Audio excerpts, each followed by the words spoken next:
CreepyCorner stories. Hey everyone, welcome back to CreepyCorner stories.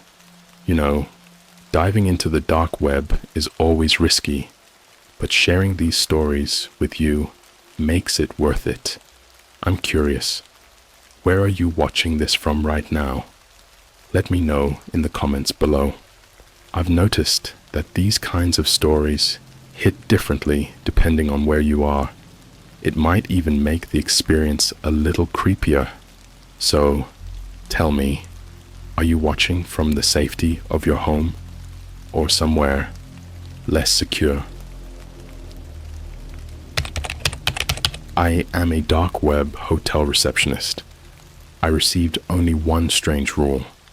Whatever you do, don't check into room 13. By the time you see this, I might be dead. Alright, so I've never posted anything on Reddit before. Honestly, I never thought I'd be one of those people who turns to the internet to dump some freaky life experience.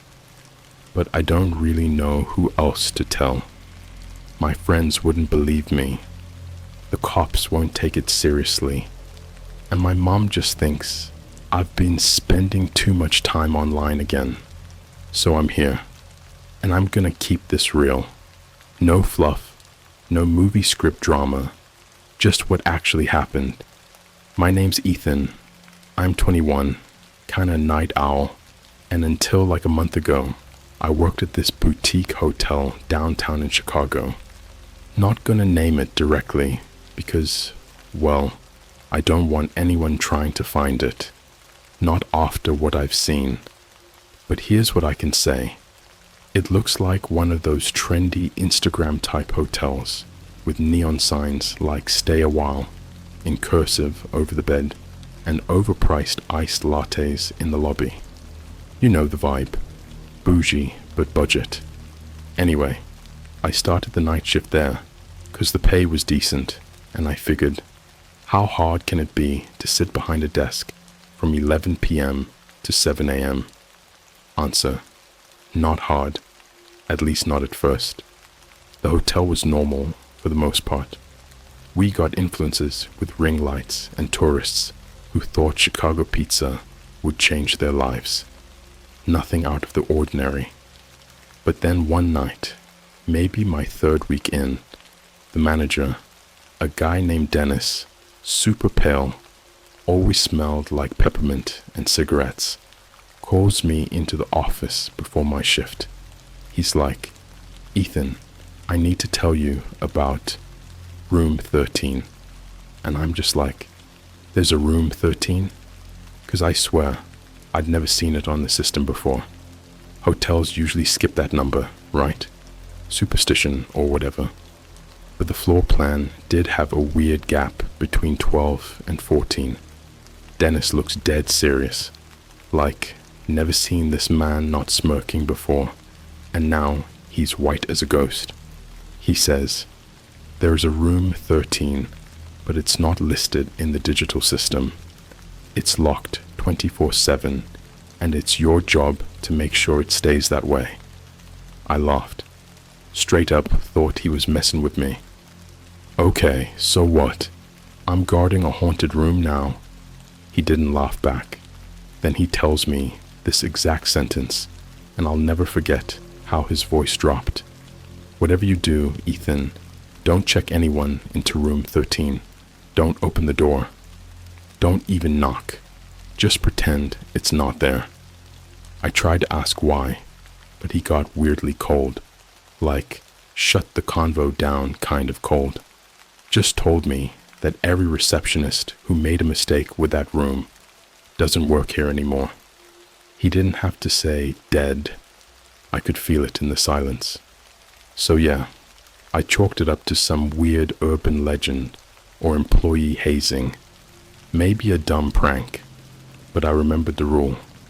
Don't check into room 13. Fast forward about a week. It was a Thursday night. The hotel was super quiet. Only 3 rooms booked that night. 2 traveling businessmen and a college girl from New York who was on some solo finding herself trip. I was scrolling through TikTok behind the desk, sipping cold McDonald's coffee, when this guy walks in around 2:15 a.m. and something was just off about him. Tall, maybe 6 feet 5 inches, wearing a long black coat like it was winter, even though it was 60 degrees out. No bags, no phone, just this big blank stare, like he hadn't blinked in years. He didn't even say hi, just walked up to the desk and said, "One room." Now, I've dealt with weirdos before, but there was something so calm about him, it made my stomach turn. I go through the usual script, ID, credit card, blah blah. He hands me a black card, no numbers, just a symbol. Looked like a circle with a triangle inside and a vertical line running through. Kind of like a Deathly Hallows symbol, but more occultish. I run the card through the reader, and surprisingly, it works. Instantly processes. No name shows up, just room 13. Confirmed. My stomach dropped. I blinked, checked the system again. Room 13 was on the screen, bright red, glowing like it had just appeared. I swear to you, it wasn't there seconds before. I tried to override it, cancel the check-in, but every time I clicked cancel, my computer would freeze, then restart, like someone was controlling it remotely. The man just stood there, hands calmly folded, watching me. And then he smiled. It was the worst kind of smile. Not happy, not even threatening, just knowing. I was sweating bullets at this point. I reached for the room key drawer, hand shaking. The key card for room 13 was just there, waiting, like it knew I'd need it tonight. I didn't want to give it to him. Everything in my body was screaming, "Don't do it, Ethan." But my hand moved on its own. He took the key, nodded once, and walked toward the hallway, like he knew exactly where he was going. I watched him disappear around the corner. Then I heard something, faint at first, like whispering, like static and voices layered over each other, like a dozen radios all playing at once, but tuned to dead stations. It was coming from that hallway. I pulled out my phone to record, but the screen wouldn't turn on.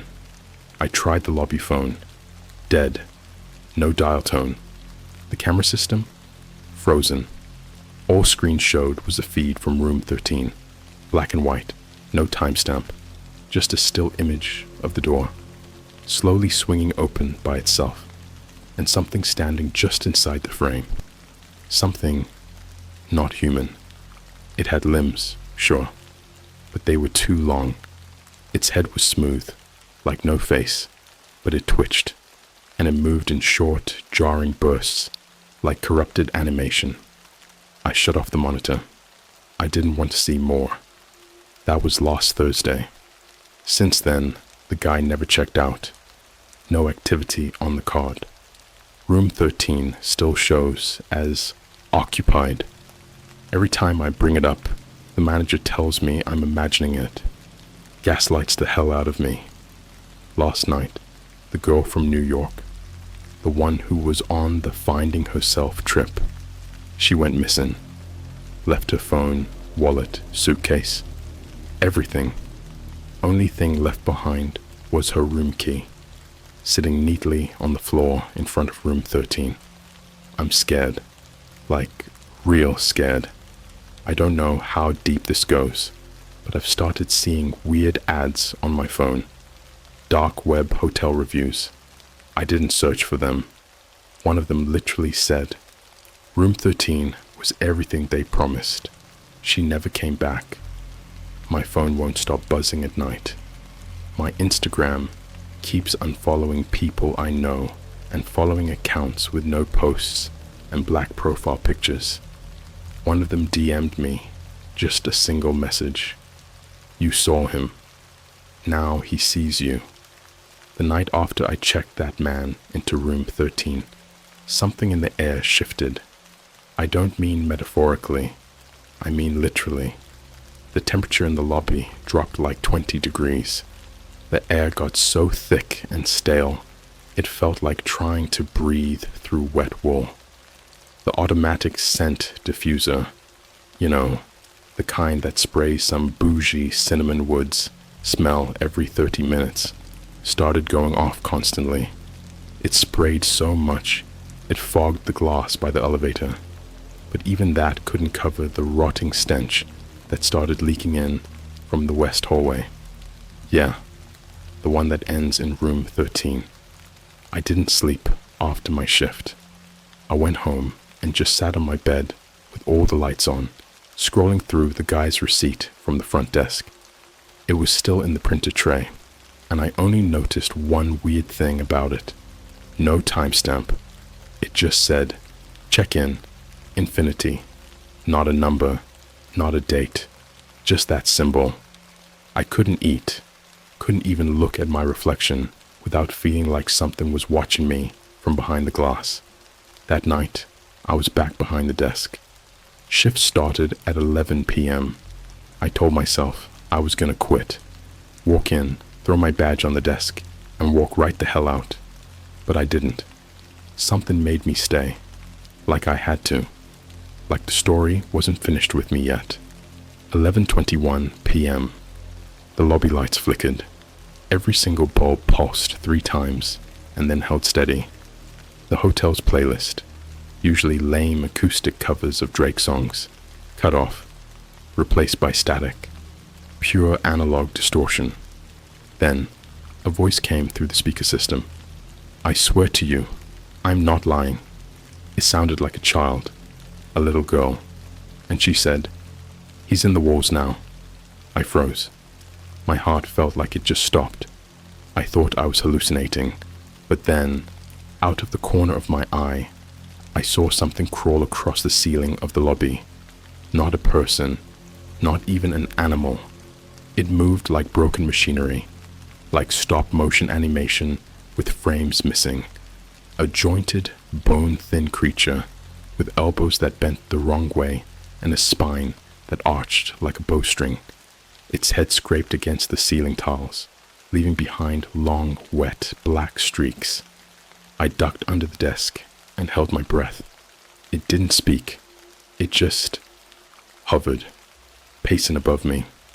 For 37 minutes, according to the time on the check-in monitor. Just pacing, breathing heavy, inhaling sharp, exhaling slow, like someone trying to smell me through the floor. Then I heard this wet, clicking sound, like someone pulling teeth out and dropping them onto ceramic tile.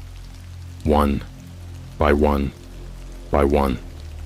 I stayed completely still, didn't move until it crawled, upside down, back down the hallway.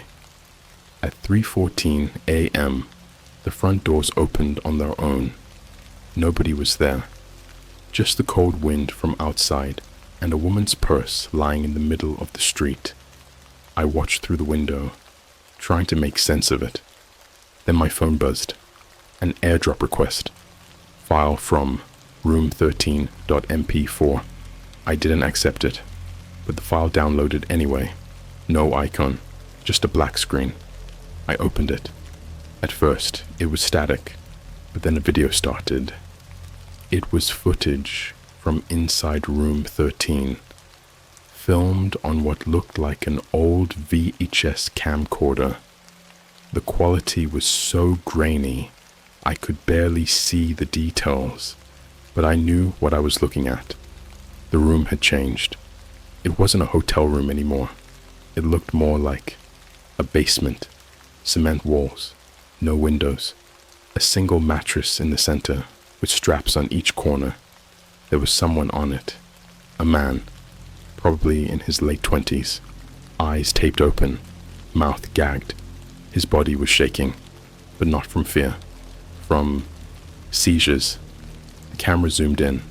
There were needles sticking out of his neck and thighs, at least a dozen, each with labels like ego, voice, sleep, and memories. Then the camera turned, showed a second person in the room. The guy I checked in, the tall man in the black coat. He wasn't human, not anymore. His eyes weren't eyes, they were pits, empty, like black holes burned straight through his face. His skin was peeling, like he had on a mask made of wax. His hands were too long. His fingers ended in hooks instead of nails. He walked to the man on the mattress and peeled something off his face. It looked like a piece of skin, but it was his identity. The man screamed, but I couldn't hear it. Just saw his jaw unhinge and his face go slack. He started to melt. Flesh sloughed off like wet paper. Bones curled inward. His soul, or whatever was left of it, left through his mouth like smoke and was sucked into the thing's chest like steam into a vent. Then the video ended. I didn't sleep for 3 days after that. That Sunday, I came into work and Dennis, the manager, was gone. Just gone. His office door was wide open. His chair was spinning slowly, and there was a message written on the wall in something that wasn't ink. He tried to check out. That's it. No other staff came in that day. Phones were dead. Internet kept redirecting me to a site I've never seen before. It had no title, just a single line of text. You can leave room 13, but it never leaves you. I clicked away. That was a mistake. My Instagram DMs started filling up that night, all from blank accounts. Each one sent me a picture, but not just any picture. They were candid photos of me, in my apartment, at the grocery store, at Starbucks, even at my dad's grave, all taken from just behind my shoulder. I was being followed. I thought maybe if I went back to room 13, I could end this, face whatever it was. Maybe I could burn it, smash the lock, something. So on Monday, I did it. I took the master key from under the counter, walked down the hallway. Everything got quieter the closer I got, like even the world didn't want to acknowledge this place. The hallway lights started to flicker, and then they just died. Pitch black. I turned on my phone flashlight. The screen cracked instantly, not from a drop, just from turning it on. I reached the door to room 13, and someone had carved something into the wood. "Hello, Ethan." My name. I put the key in the lock. I turned it. The door didn't open. Instead, I heard it breathe. The wood inhaled. The handle got warm, then wet, and I felt a pulse through my arm. Then I heard dozens of voices whisper from behind the door. Not in English, not in any language I recognized. They chanted, growing louder and louder until it sounded like they were just behind the door, pressing against it. I ran. I made it back to the front desk, locked the hallway, and checked the system. Room 13 wasn't there anymore. But now, room 1313 had appeared, and it was occupied by me. My name is no longer listed in the employee log. My face doesn't show up in the mirror. My phone contacts are all wiped, and my voicemail has a new recording I never made. It's my voice, but it says, "This is Ethan. I'm just stepping into room 13 for a minute." If you're reading this, you've already seen it. You've already been marked. Don't accept airdrops from strangers. Don't listen to static too long. And whatever you do, never stay in a hotel with a missing floor. They're not renovating it. They're hiding something. And room 13 is still hungry. Do you know what it feels like to lose time? Not just forgetting what day it is, or zoning out during a boring meeting. I mean really losing it. Like blinking and realizing 12 hours passed, but your phone battery didn't move. Your coffee's still hot. Your heart's still pounding, from a moment that, somehow, already happened. I lost 17 hours last week. No drugs, no sleepwalking. I blinked in the hotel lobby at 2:12 a.m., and the next time I checked the time, it was 7:39 p.m. the next day. And I wasn't in the lobby anymore. I was in room 13. I didn't walk there. I didn't touch the key again. I swore I wasn't going back. But there I was, lying on the cold floor of room 13, covered in candle wax and hair that wasn't mine. Dried gray strands wrapped around my neck like someone had tried to strangle me with them while I was unconscious. The lights were off, but the walls glowed. I thought it was moonlight at first, but then I realized there were no windows. There never were. The glow was coming from writing on the walls, carved into the drywall, over and over again in 1,000 tiny scrawled hands. Room 13 eats the soul before the body. Over and over, thousands of times. A few were written in lipstick, some in nail polish. The rest, I don't think it was paint. There was something else in the room too. A chair, wooden, old, looked like it had been pulled out of an attic in 1903 and never dusted. Sitting in front of the chair was a broken mirror and a GoPro mounted to the wall. The GoPro had been recording for exactly 6 hours and 66 minutes. I watched the footage, every second, and I saw myself. I was strapped to that chair, naked except for my work badge and socks. Around me were 6 figures. They looked like people if people were melted into mannequins, their limbs wrapped in plastic, faces stretched tight like latex. No eyes, just black buttons sewn where the eyes should be. Some of them still twitched, like they were in pain, like they hadn't died right, like something had gone wrong. One of them held a scalpel. I didn't scream. I was smiling. I was smiling while they carved something into my chest. The camera zoomed in, and across my ribs, scrawled in perfect handwriting, were the words, "Property of room 13. Return if found." My flesh was stitched back up like a zipper. And the worst part? My hands, my real hands, were helping, like I wanted it.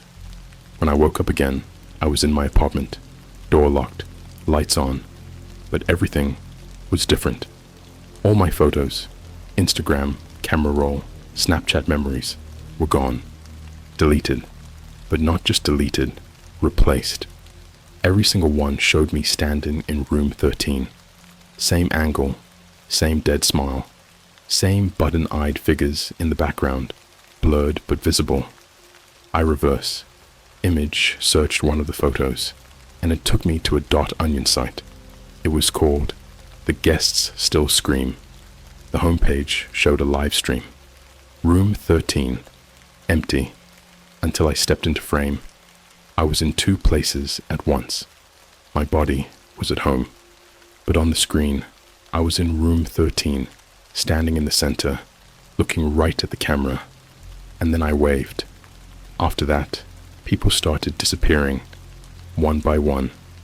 The first was the barista at the Starbucks next to the hotel. Her name was Leah. She used to flirt with me every morning, always gave me an extra shot. One day she's making my coffee, and the next, her entire Instagram is wiped, like she never existed. Her apartment, still full of stuff. Coffee on the counter, bed unmade, cat food in the bowl. No blood, no signs of a struggle. Only thing left behind, a Starbucks receipt. Room 13's address printed instead of the store's. Then there was Martin, the guy who mopped the floors at 3 a.m. Total sweetheart.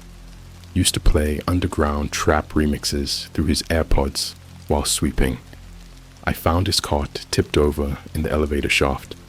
Elevator wasn't broken. It just never arrived.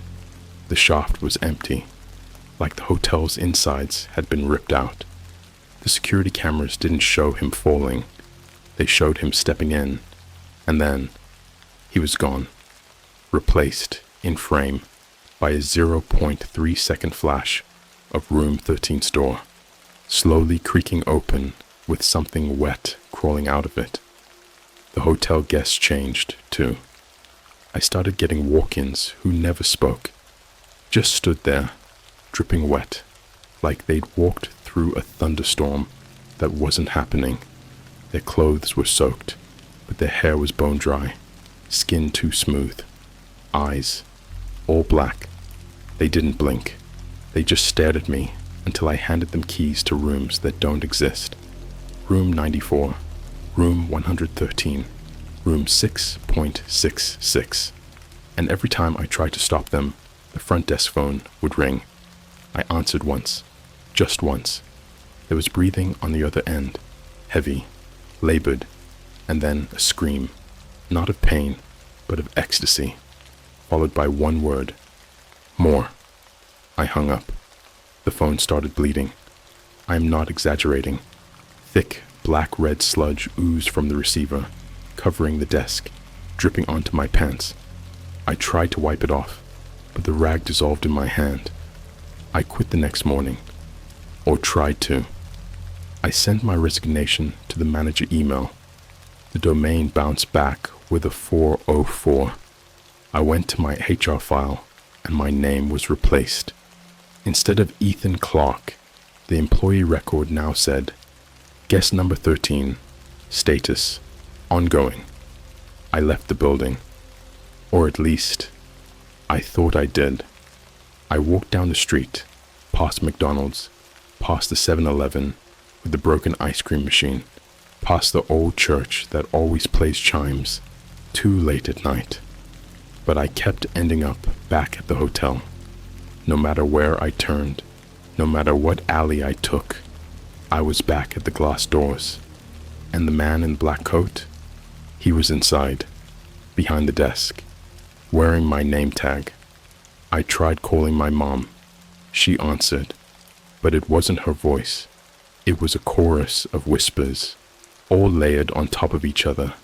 Hundreds, thousands, some screaming, some laughing, some crying for help, and one voice, mine, repeated over and over, I never checked in. I never checked in. I never. Then the line went dead. I don't think I'm a person anymore. I think I'm a placeholder, a fragment, something room 13 made to replace what it took. I don't eat. I don't sleep. I don't bleed right. My reflection only shows me when I'm not looking at it. Sometimes I catch myself mouthing things I didn't think, like, he watches from inside the guests, or, this world is a waiting room. Room 13 is what comes next, or the one that made me puke. We made God scream first. And here's the part that should make you worry. If you've made it this far into the story, you've been logged.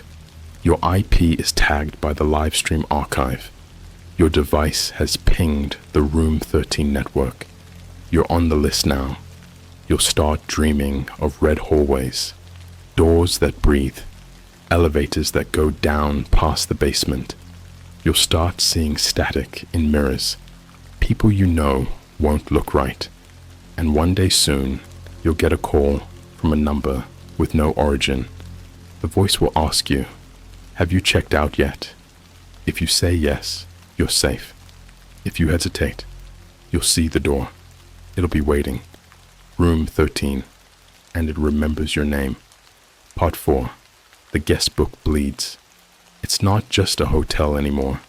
It's a hunger with walls. It pretends to be a place. Something humans understand.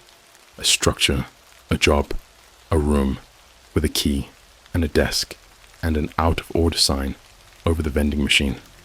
But it's not. It's something that feeds. And I was its first bite. Or maybe I was its last. I don't remember what I looked like before this. I only know that when I stare into the security mirror above the desk now, my mouth doesn't stop smiling. Even when I try, even when I cry, the tears just roll down into a grin that won't move. The other night, I blinked and saw that my teeth had been replaced. Not fallen out, replaced. Each tooth was a name, tiny letters carved into polished bone, all written in the same jagged handwriting I've seen on the hallway walls. Leah, Martin, Dennis, Ethan, you. A man came in last night. Real nervous energy, twitchy hands, red-rimmed eyes. Looked like someone who'd been watching horror videos on YouTube for 14 hours straight, chain smoking and hoping none of it was real. He slid a crumpled piece of paper across the counter. Didn't say anything, just stood there, shaking. The paper had only one sentence written in red ink. My daughter went in last year. She never came out. The room says she's still alive. I asked for a name. He said, Kaya. I typed it in. And that's when the system did something I've never seen before. The screen cracked down the middle. The power cut. Emergency lights flickered red. The printer behind me started spewing out hundreds of receipts. All blank, except for one. One with a check-in time of September 13th, 2023, 3:13 a.m. Name, Kaya. Room, 13. Status, playback. I gave the man the key before I even realized what I was doing. It was like my body wanted him to see. He didn't thank me, didn't flinch, just took the key and walked down the hallway. He never made it to the room. Around the halfway point, somewhere between room 12 and room 13, the walls expanded. I mean that literally. I watched them on the hallway monitor. The corridor stretched like rubber, extending far beyond where it should have ended. Room 13 moved with it. It ran away from him. Every time he got close, it slid further down, like it was waiting. Then the walls closed, not slowly, instantly, like a door slammed shut behind him and cut the air in half. I heard a sound, not from the hallway, from everywhere, like a scream that got trapped in a million mouths and never figured out how to escape. The kind of sound you only hear when someone realizes they've woken up inside the nightmare, not outside it. I tried to override the system. I swear I did. But the keyboard burned my fingers. It branded the words. You open the book. You can't unread the names. There's a guest book in the back office. No one talks about it. Looks like a regular ledger. Brown leather, gold trim. But it's not bound with glue. It's stitched shut. I never opened it before. I didn't even think it could open. But after that man disappeared, it was already open. And on the first page was something alive. A piece of skin. Not paper, not parchment. Skin. And on it, carved so deep it still oozed. The guests remember their rooms. I turned the page. That's when the screaming started. Not in my ears, in my bones. It was like a choir of all the people the room had ever taken, and they were underneath me, wailing through the floorboards. I swear I felt the carpet bubble. Heat rose through my shoes like I was standing on a stovetop. I fell back and my hands hit the book again, and it bit me. It had fangs in the spine, real ones. It wanted blood. As I bled onto the pages, they turned themselves. Each page showed a guest, not their names, their final moments. A woman scratching out her own eyes in the hotel bathtub, mirror fogged with the words, "Don't look at him." A kid drawing room 13 in his sketchbook, over and over until the pages turned to ash. A man chewing off his fingers one by one, while smiling like he was tasting chocolate. A priest tied upside down, crucified by phone charges plugged into every part of his body, his last confession scrawled in lipstick across the ceiling. And me. I was the last page, but it wasn't me. It was something that looked like me, close enough to fool anyone, but if you stared too long, the skin flickered like a hologram glitching out. The smile never left, and under the image it said, "Checkout denied. Awaiting next check-in." I tried to destroy the book. Burn it, stomp it, tear it. Wouldn't move. The fire refused to touch it, just bent around it, like it didn't exist in our rules. That's when I heard the doorbell. The hotel doesn't have a doorbell, but something rang. Something outside room 13. I checked the monitor again. The man was gone, but now, room 13 was open, and something else was inside. It was recording. The GoPro was back, new angle, and this time, the camera wasn't pointed at the bed. It was pointed at the door, waiting for the next guest to walk in. I smashed the monitor. Glass sliced my hands open, blood everywhere, but I wanted to hurt, just to feel something that room 13 couldn't control, just to remind myself I was still mine. And that's when I saw them, not in the hallway, in the lobby. People, standing, dozens of them, all facing the reception desk, silent, still. Each of them had a key card in their mouth, clenched between their teeth like dog tags, and in unison, they dropped them. Clink, clink, clink, clink. I backed up. They didn't move, just stared. And then one of them, this old woman in a Sunday church dress, opened her mouth and vomited a room. I don't even know how else to explain it. A room came out, her jaw unhinged, her body cracked, and walls, a door, wallpaper, furniture. It all poured out of her like liquid architecture. And at the center of it all, room 13 rebuilt itself. Right there in the lobby, alive, pulsing, breathing. It's not just a place, it's a virus, a spatial infection. And I was the host. Now every time I sleep, I wake up somewhere else.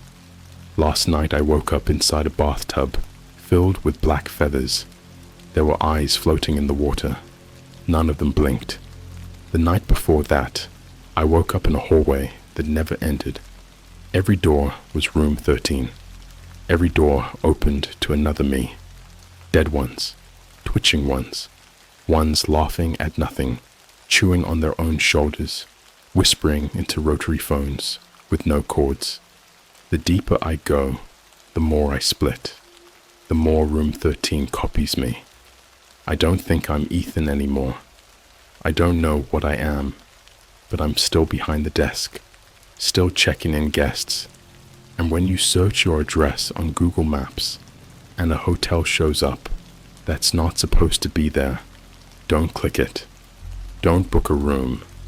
Don't even read the reviews. Because one of the latest ones just said, "The receptionist knew my name before I walked in." He smiled with someone else's mouth. I asked for a single night. I've been screaming for 14 years. Room 13 doesn't kill you. That would be too kind. It keeps you in pieces, in pages, and when your part is over, it lets someone else wear you. I don't know how long I've been writing this. Every clock in this place spins backward. My phone says it's 4:13 a.m. every minute of every hour, and the sun hasn't risen in weeks. The windows don't show the street anymore, just a grainy black and white feed of myself, sitting at the desk, eyes wide, fingers twitching like I'm still trying to type even when I stop.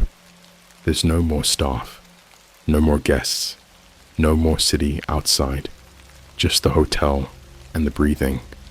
It never stops breathing.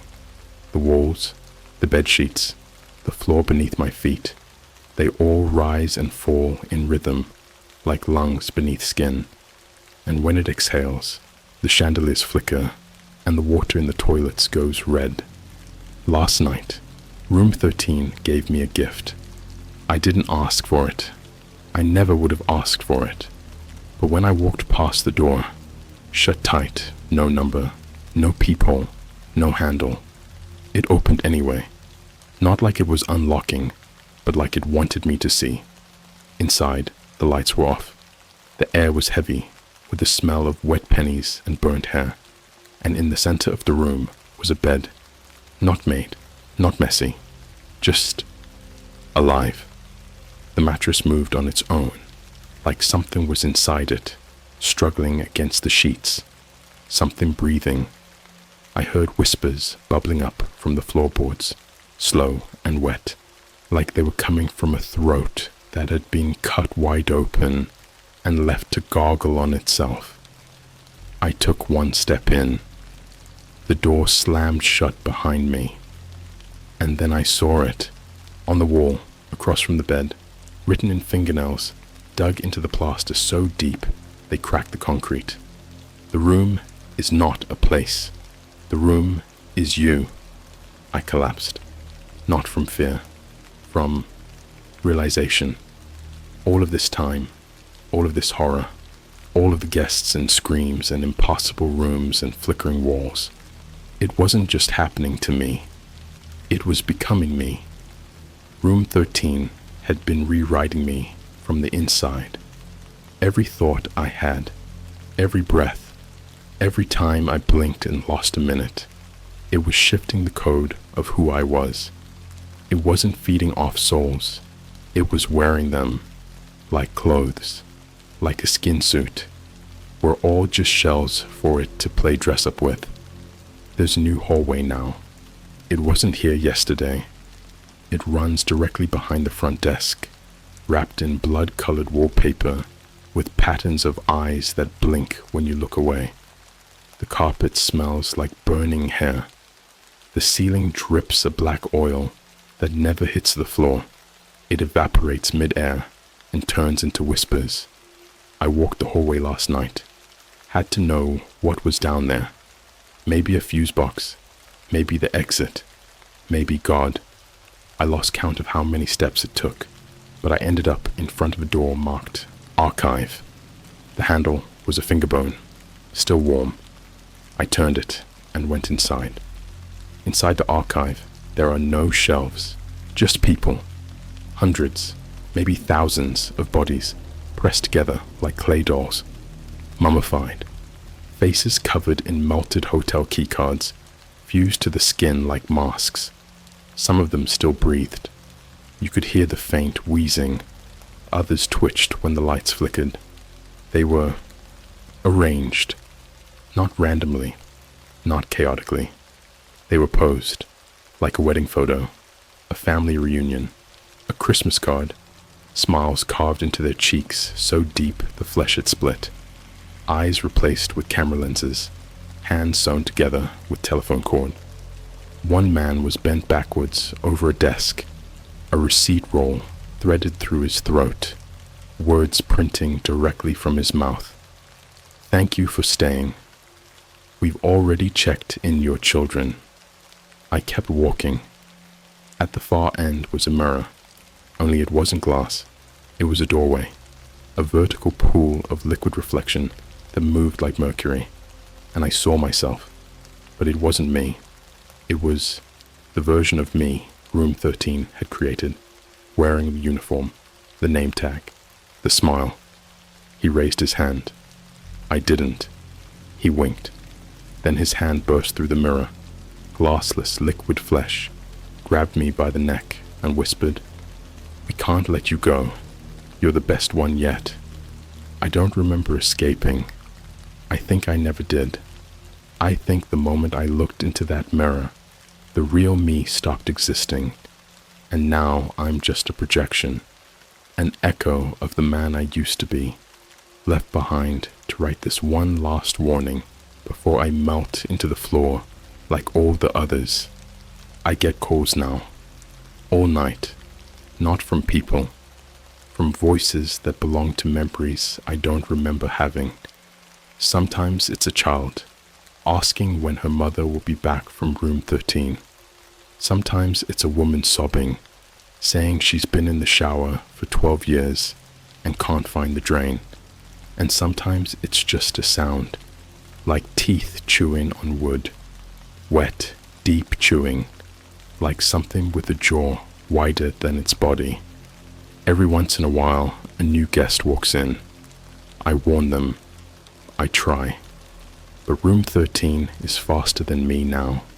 It speaks through the pamphlets, through the iPads in the lobby, through the free hotel Wi-Fi, with its terms and conditions that no one ever reads. You accept cookies, and room 13 accepts you. There's one more thing. I found a second guest book. This one wasn't stitched shut. It was open and blank, except for the very first page. There, in black ink that was still dripping, it read, "The final key is the storyteller." And underneath, in perfect handwriting, "Welcome to room 13, Ethan." I understand now. I was never the receptionist. I was never the victim. I was the invitation. My words are the virus. My voice brings the door closer. And now, because you've read this far, because you followed me into the hallway, you'll hear it too. The door creaking open behind you. The whisper crawling under your skin. That sound behind the shower curtain. You'll check your phone, and there'll be a notification from an app you don't remember downloading. You'll try to delete it. You can't. It's just a number. Room 13. You'll dream of red halls and breathing ceilings and grins that stretch too far across someone else's face. You'll wake up one night and see your reflection smiling when you're not. And one day soon, when you blink just a second too long, you'll wake up behind the desk, wearing my name tag, and I'll be free.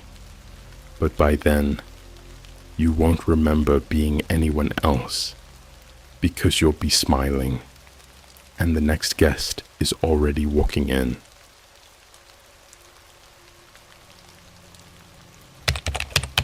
Don't join the Black Rose cult on the dark web.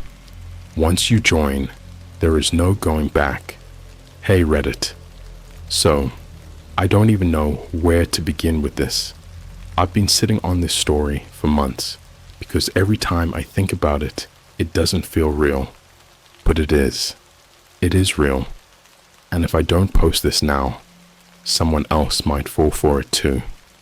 For privacy, I'm not gonna drop my real name, but you can just call me Jay. I'm a pretty normal guy. I'm 21. I live in Toronto. I work at a local Starbucks near Union Station. Life's been kinda boring lately. Same routine every day, you know. Wake up, scroll through TikTok or YouTube shorts, make a few dumb Instagram posts, work my shift, play some Warzone or Valorant at night, and repeat. Rinse and repeat, like my whole existence is just a playlist stuck on loop. I've always been fascinated by the darker corners of the internet, not in like a serial killer documentary kind of way, but just curiosity. YouTube rabbit holes about the deep web, iceberg horror videos, stories from channels like Mr. Nightmare or Here's My Story. You know the ones. The animated horrors where someone orders a pizza and ends up tied up in a basement. One night in early October, I was on Reddit at like 2 a.m., deep in r/deep web and r/no sleep, just reading the weirdest stories I could find. I stumbled on this comment that felt too real. It was under a thread about weirdest things you've seen online, and someone posted, "The Black Rose cult. Don't search for it. Don't look it up. If they find you, it's already too late." Of course, that just made me more curious. I didn't think much of it until about 3 days later. I was at work, cleaning up the tables near the window. It was dead, like nobody was coming in, just an old guy reading the Globe and Mail and two teens filming some TikTok dance near the cashier. I had my AirPods in, listening to some lo-fi horror podcast when I got a weird notification. It was a DM request on Instagram from an account with no profile pic, no posts, no followers, just the handle, @TheBlackRoseOccult. The message said, "You've been chosen. Enter the garden and be reborn." I laughed, thought it was some LARPing ARG nonsense. I even showed it to my coworker Dina, and she was like, "Dude, it's probably one of those viral horror campaigns. Don't even trip." So I ignored it. That was my first mistake. Later that night, I was gaming with my friends in Discord when I got another message. This time it was on Snapchat from a completely different account with the same name, BlackRoseCult69. Yeah, I know, kinda edgy. They sent me a video. No caption, just the video. It was maybe 15 seconds long. Looked like it was filmed on an old VHS or some kind of filter. It was shaky footage of someone walking through a forest at night. You could hear twigs snapping under their feet and this weird low hum in the background, like some old generator was running nearby. At the end of the clip, they came to this clearing where there was a circle of people in black robes holding candles. In the middle, a single black rose laying on top of what looked like a human skull. And then the video glitched and ended. I blinked. It freaked me out, but I was like, okay, that was kinda cool. Probably an ARG or something. People do this stuff for attention or clout. I replied, "Cool vibe. What's this part of?" They responded almost instantly. "The garden is opening. Say yes, and we will plant the seed." I left it on red. Honestly, I figured they were messing with me. Probably saw my comments on Reddit or something. But then things started getting weirder. Like, way weirder. A couple days after that, I noticed I was getting strange emails. One was just a photo attachment. It showed the outside of my apartment building, not like some Google Street View screenshot. This was taken at night. From the angle, it looked like whoever took it was standing right across the street from my building. Another email came a few hours later with a subject line that read, "Do you feel the petals brushing against your skin?" The body of the email just said, "You've already stepped in. We're waiting." I didn't tell anyone, not even my roommate, Kev, who would have probably laughed it off or told me I was being paranoid. I started double-checking the locks every night, closing the blinds, walking a little faster when coming home from late shifts. The paranoia set in. Every time I heard a creak or footsteps in the hallway, my chest would tighten. I started dreaming of that black rose, waking up with the image burned into my brain. It all came to a head about a week later.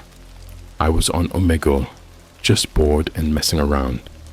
Yeah, I know, it's 2025, and people still go on there for whatever reason. I was skipping through the usual shirtless dudes and wannabe e-girls when suddenly the screen stopped. No skip button, just a black screen. And then words started typing across the screen. "Jay, you shouldn't have ignored the garden's call." I froze. I didn't type anything. My webcam light turned on. I didn't even click it. Didn't even know Omegle could force that. And then I saw it. My own face staring back at me. But the background behind me was different. It wasn't my room. It was some dark, candlelit space with those same hooded figures from the video standing silently behind me. I turned around in real life. Nothing. But when I looked back at the screen, one of the hooded figures stepped forward, raised a hand, and pointed at the camera. Then My screen went black. No power. Entire laptop shut down. My room lights flickered, and for like a split second, I swear I heard whispering. I didn't sleep that night. I couldn't. That's when I realized this wasn't some dumb internet joke. They were real. The Black Rose cult is real, and they had chosen me. The first thing I noticed when I woke up the next morning was the smell. Like burnt flowers mixed with something rotting. I thought maybe something in the kitchen trash had gone bad, but when I checked, nothing. Clean. Empty. That smell wasn't coming from inside the apartment. It was me. My hands reeked, like soil that had been soaked in blood. I looked at my fingertips, and under each nail was packed, dark dirt, wet, almost oily. My palms had faint stains, like I'd been digging through something in the woods. But I hadn't left the apartment all night. I locked everything after the Omegle thing, sat in bed with the lights on, like a kid scared of the dark. I ran to the bathroom to wash it off, but no matter how hard I scrubbed, the smell stayed. Faint, but there, like it had seeped into my skin. I looked into the mirror, and something just felt off. I leaned closer. My pupils dilated. My skin was pale, like I hadn't seen sunlight in days. And there was something else. I swear on everything, I had a tiny cut just below my left eye, and from the center of that cut, a thin black line was spreading downward, like a vein. No pain, just a slow, crawling mark that hadn't been there the night before. It looked like a root. At that point, I started to question my sanity, like maybe I had eaten something bad. Maybe I was sleepwalking. Maybe this whole thing was just my brain glitching out after too much caffeine and Reddit rabbit holes.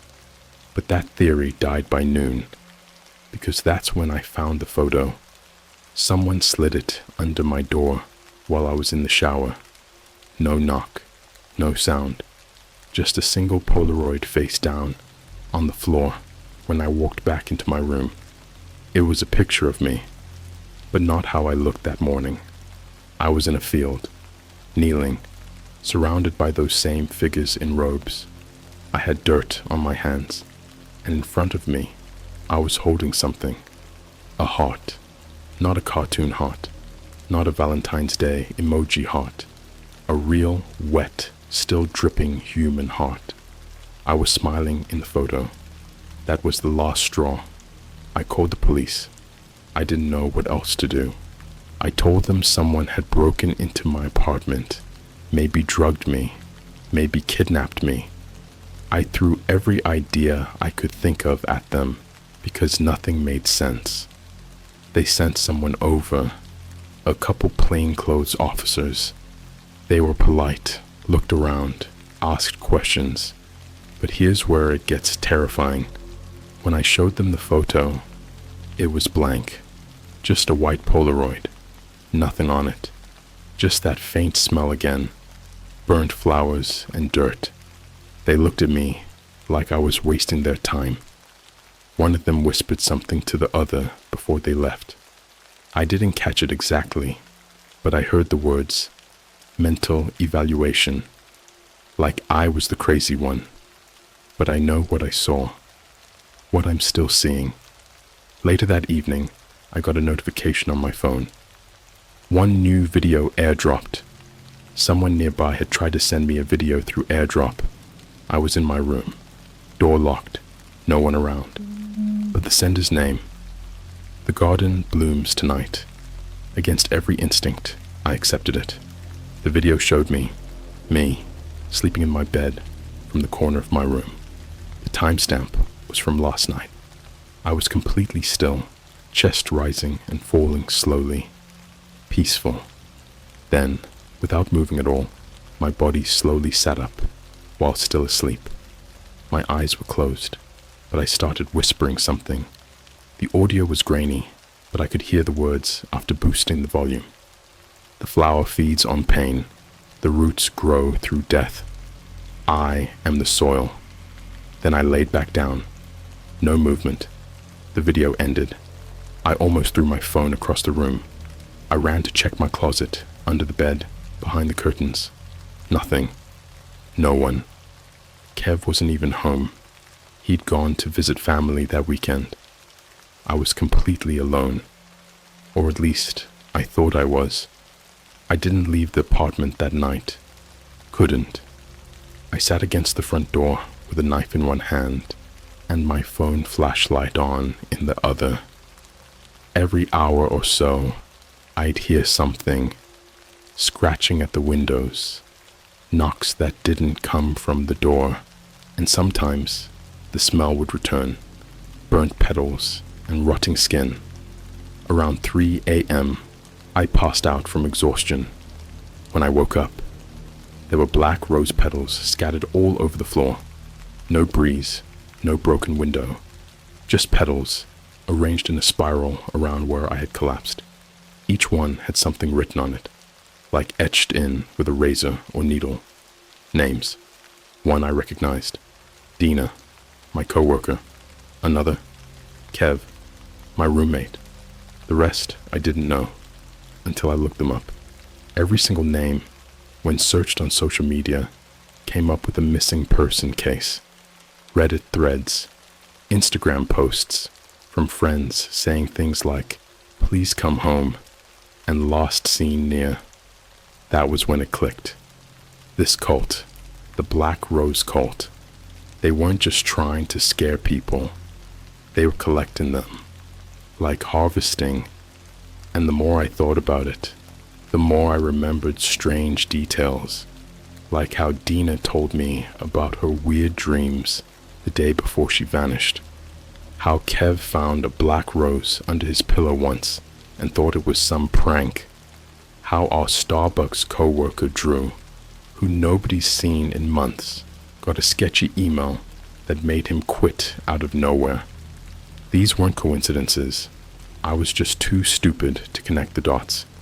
But the part that still haunts me the most. That night, I got one last message before my phone completely bricked. It was a voicemail. No caller ID. Just static at first. Then, a voice. It sounded like me, but not how I talk now. It was me from the video earlier, the one where I whispered that terrifying mantra in my sleep. The voice said, "You have already killed. You just don't remember.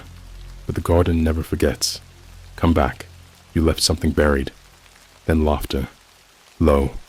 Dozens of voices overlapping. Male, female, children, elderly, like a choir of the damned. Then silence. My phone hasn't turned on since. I even brought it to a tech shop. The guy looked at it and said it was fried from the inside, like someone lit a match in the circuitry. I've changed phones, changed my number. I don't go to work anymore. I've been staying at Airbnbs under fake names, paying in cash. But no matter where I go, the petals follow. It's hard to describe what it feels like when your sense of reality starts rotting from the inside out. I used to think psychosis was something that happened to people with messed up genetics or a drug problem. But now I know. Some horrors are planted inside you like seeds, and you won't even notice they've taken root until it's far too late. I was 5 days off the grid. No phone, no socials. I'd left Toronto and took a bus straight into the middle of rural Quebec with a burner I bought at a sketchy gas station in Ottawa. I stayed in an old, mildewed trailer, Airbnb, listed by some guy with no profile picture, named Gene777. The place reeked like gasoline and wet ash. He left the keys in an envelope taped under the power box.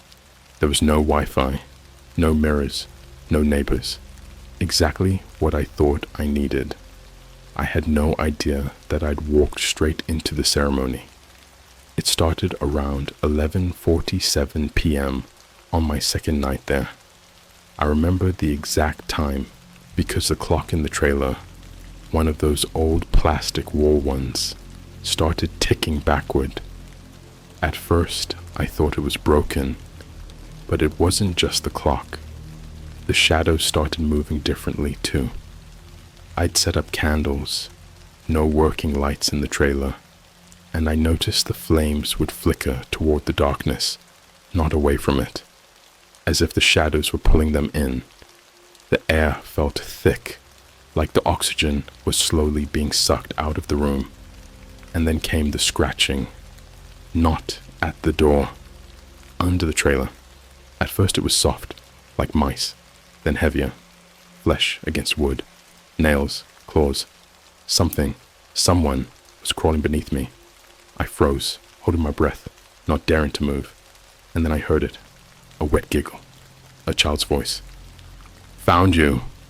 I bolted, grabbed the burner phone, my keys, and ran outside barefoot into the cold. The night was thick with fog, and everything smelled like iron and dirt. I didn't even notice the symbols at first, but they were everywhere, carved into the trees, painted on the rocks in what looked like dried blood, circles of thorns, roots twisted into knots, and hanging from the branches, flesh, human flesh, strips of it, dried and curled like they'd been flayed from someone's back. Each piece had words carved into it, like someone had used a bone needle. One read, "I fed the soil. Now I bloom." Another, "Her lungs sang in the dark." Then I saw the centerpiece. Right in front of the trailer, where there hadn't been anything just an hour ago, stood a massive wooden cross. Not the Christian kind. This one was jagged, made from thorny tree branches bound with hair. At the base was a mound of dirt, fresh, recently dug. On instinct, I started to back away. Then the ground moved. Something was buried alive. I swear to God, I saw the dirt pulsing like a heartbeat, and then fingers broke through. Gray, slimy fingers with nails cracked down to the bone. I couldn't look away.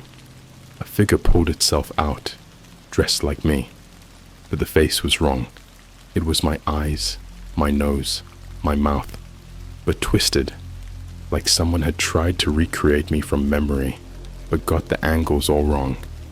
Too much skin under the eyes, lips sewn into a grin, and from the center of its chest, a black rose was blooming. It looked up at me, cocked its head, and whispered, "You were never the original." I ran, but the woods around the trailer had changed. The trail was gone. The trees were bending in impossible ways, arching overhead like they were forming a tunnel. The sky turned a sick shade of crimson, and as I kept moving, the laughter followed me. Not just one voice, dozens, hundreds, all around, male, female, children, elderly, moaning, giggling, chanting. I tripped over something and hit the ground hard. My nose broke. Blood gushed down my face. I tried to push myself up, but my hands landed on something soft. A face.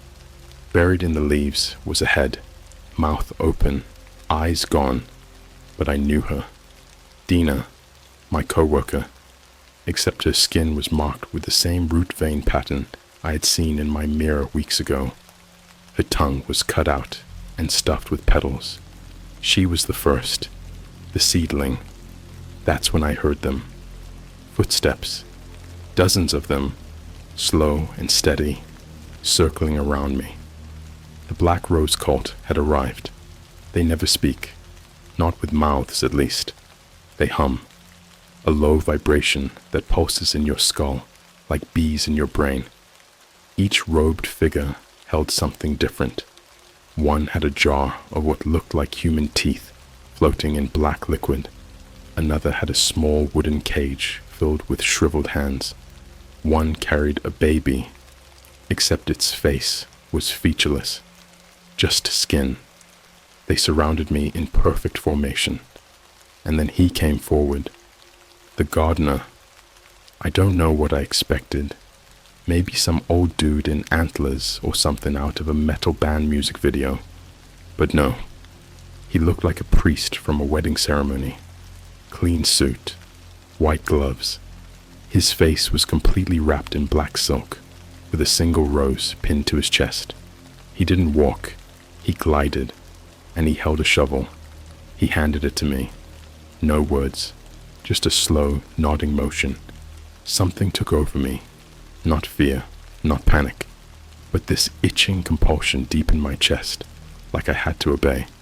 I took the shovel and began digging. The soil wasn't normal. It wasn't dirt. It was hair. Human hair. Tangled and slick and endless. And beneath it, skin.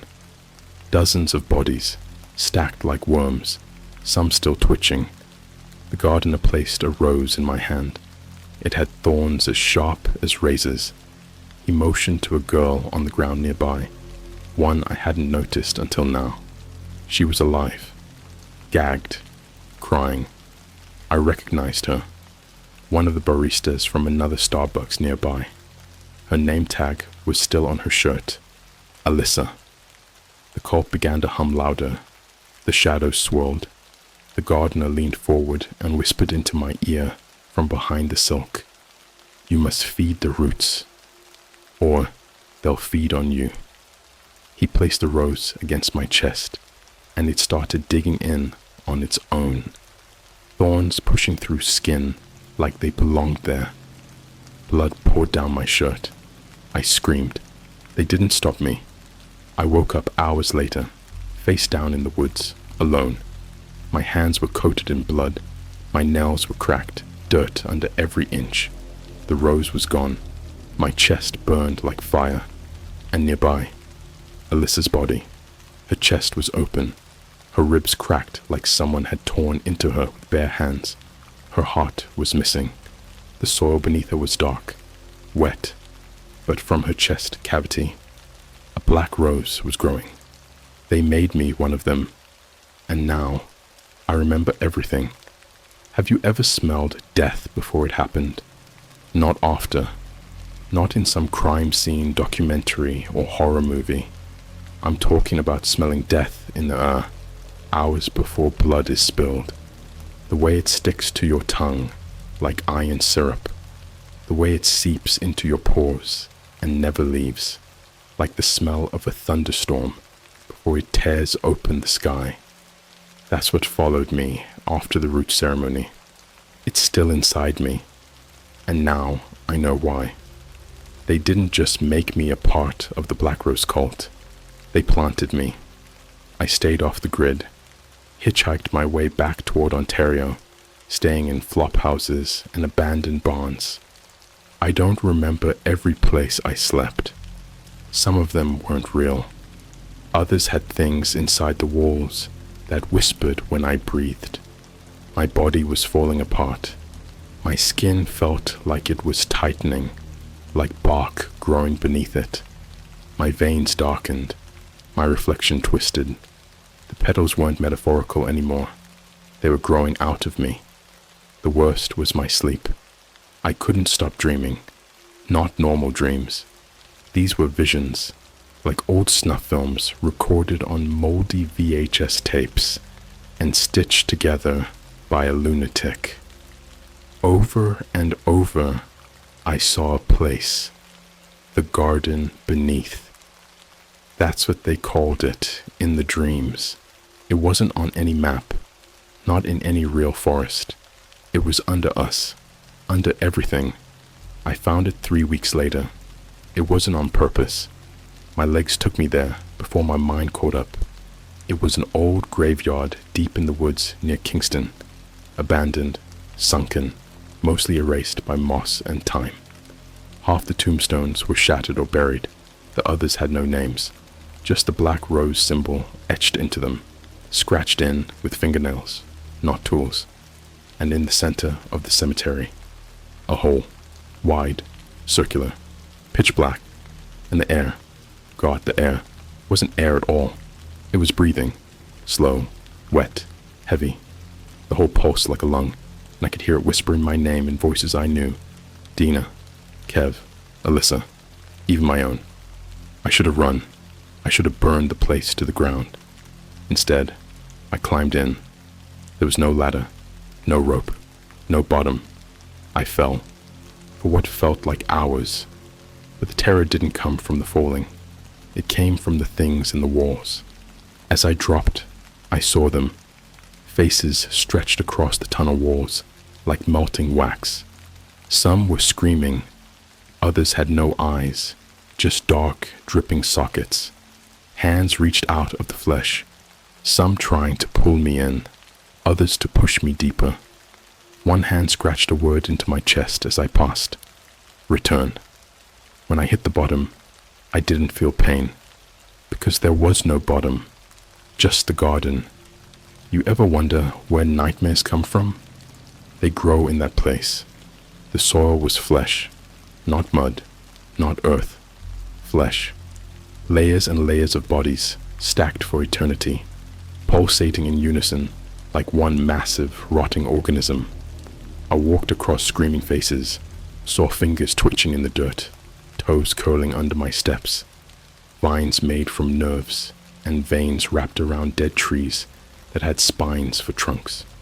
Every branch was lined with teeth. The air was alive. Every breath I took whispered back into my lungs. Stay.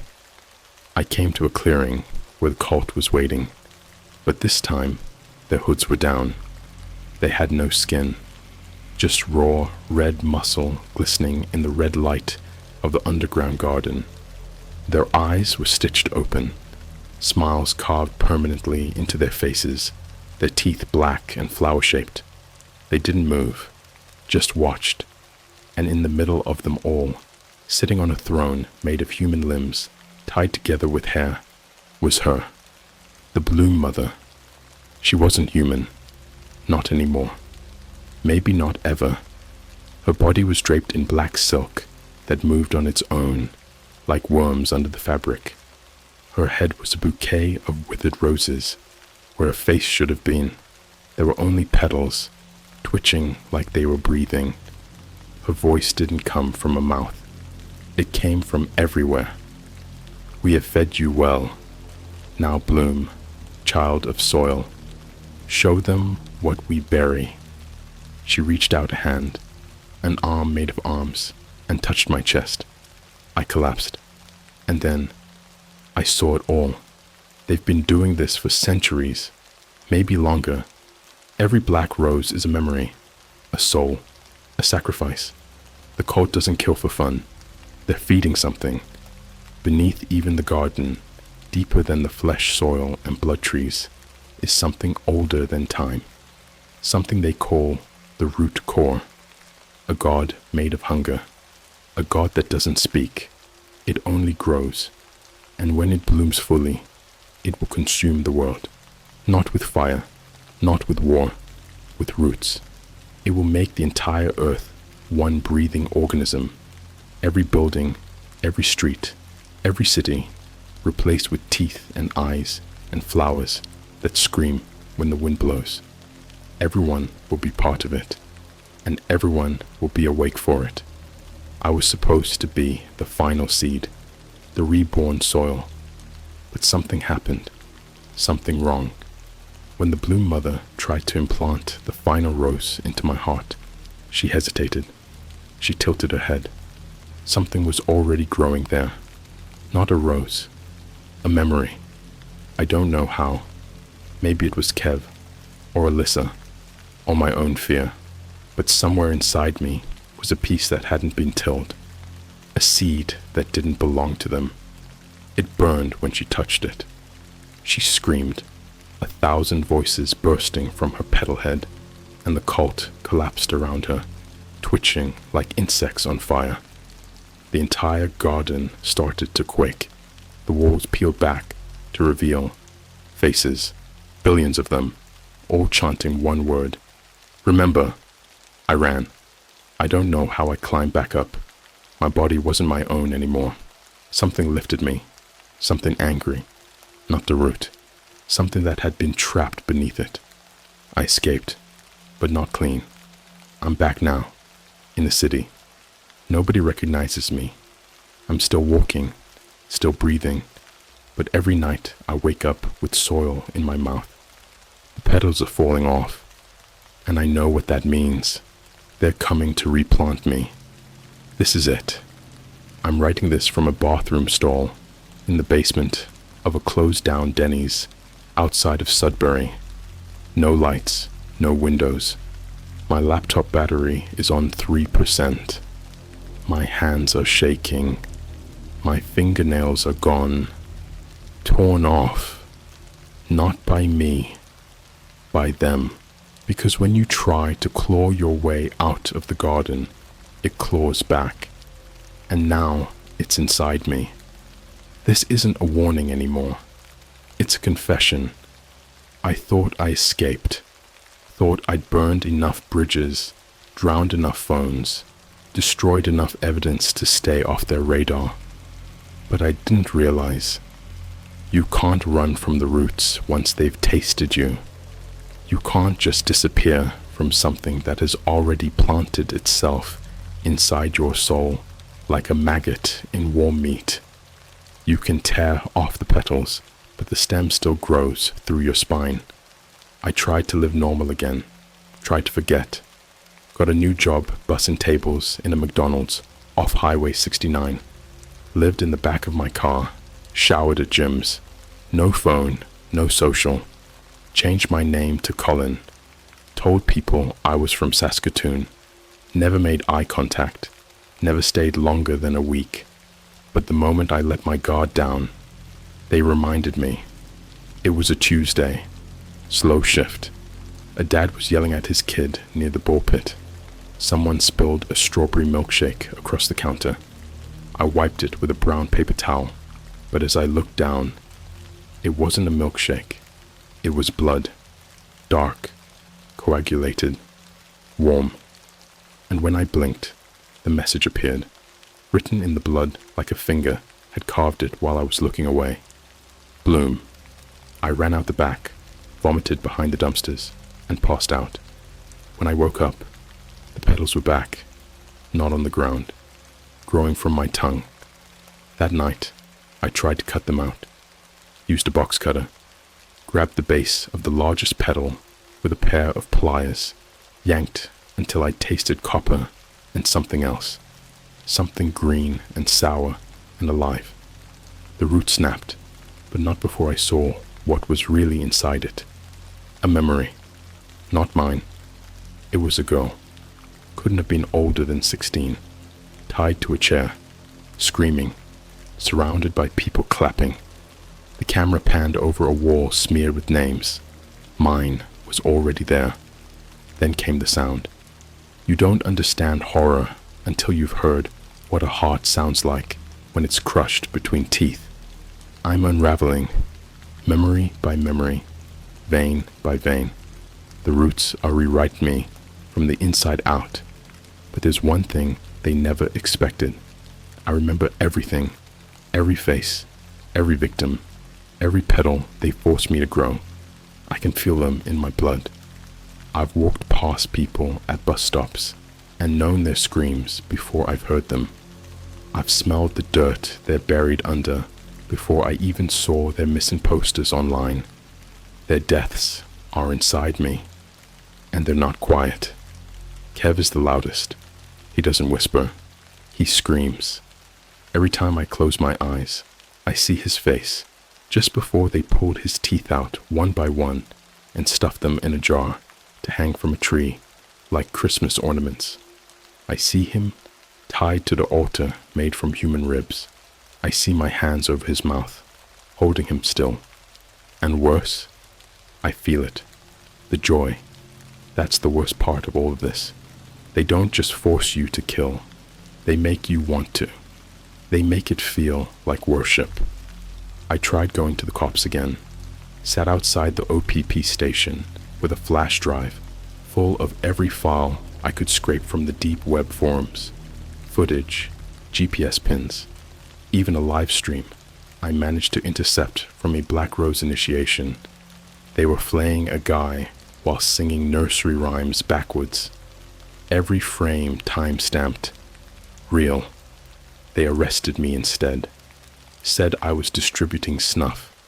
Said my fingerprints were found at 8 crime scenes. Said I was a suspect in 16 missing persons reports. They never made it to trial. The officers at that station, gone, vanished. The station itself, burned to the ground. News said it was an electrical fire, but I saw the truth in the footage before they pulled it offline.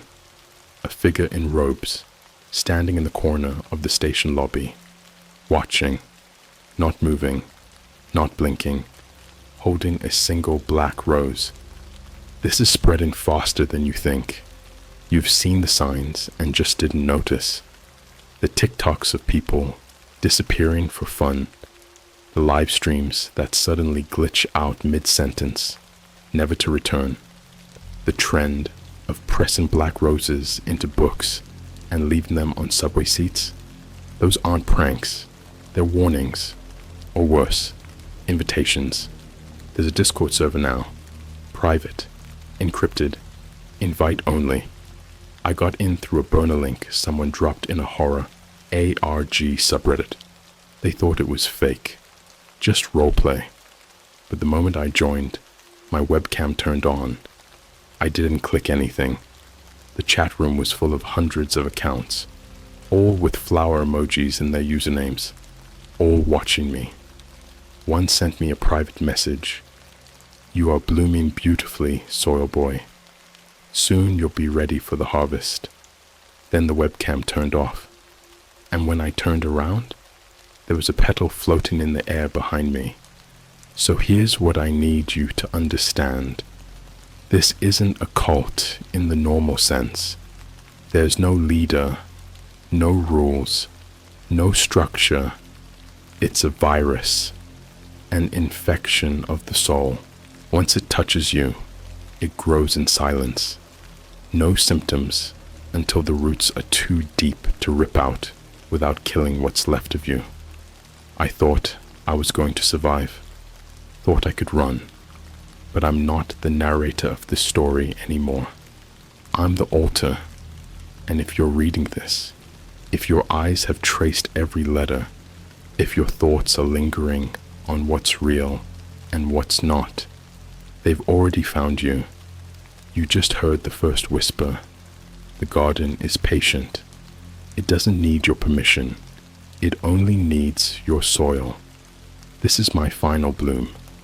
When I hit post, I'm walking into the woods, behind this diner. I'm bringing the bones they gave me, the petals I coughed up, the knife with the word fertilizer etched into the handle. I'll dig the hole myself, and when they come, I won't scream. I'll sing, because now I know. The black rose.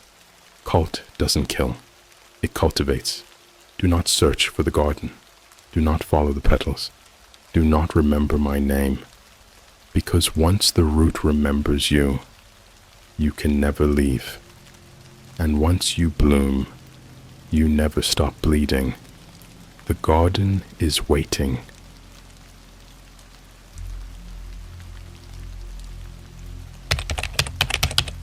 There's a strange woman living under my house. I just found on the dark web the horrifying reason why. Alright, so this is gonna sound completely insane, and honestly, if I wasn't the one living through this, I'd probably be calling BS too. But everything I'm about to say actually happened. I haven't told anyone in real life yet.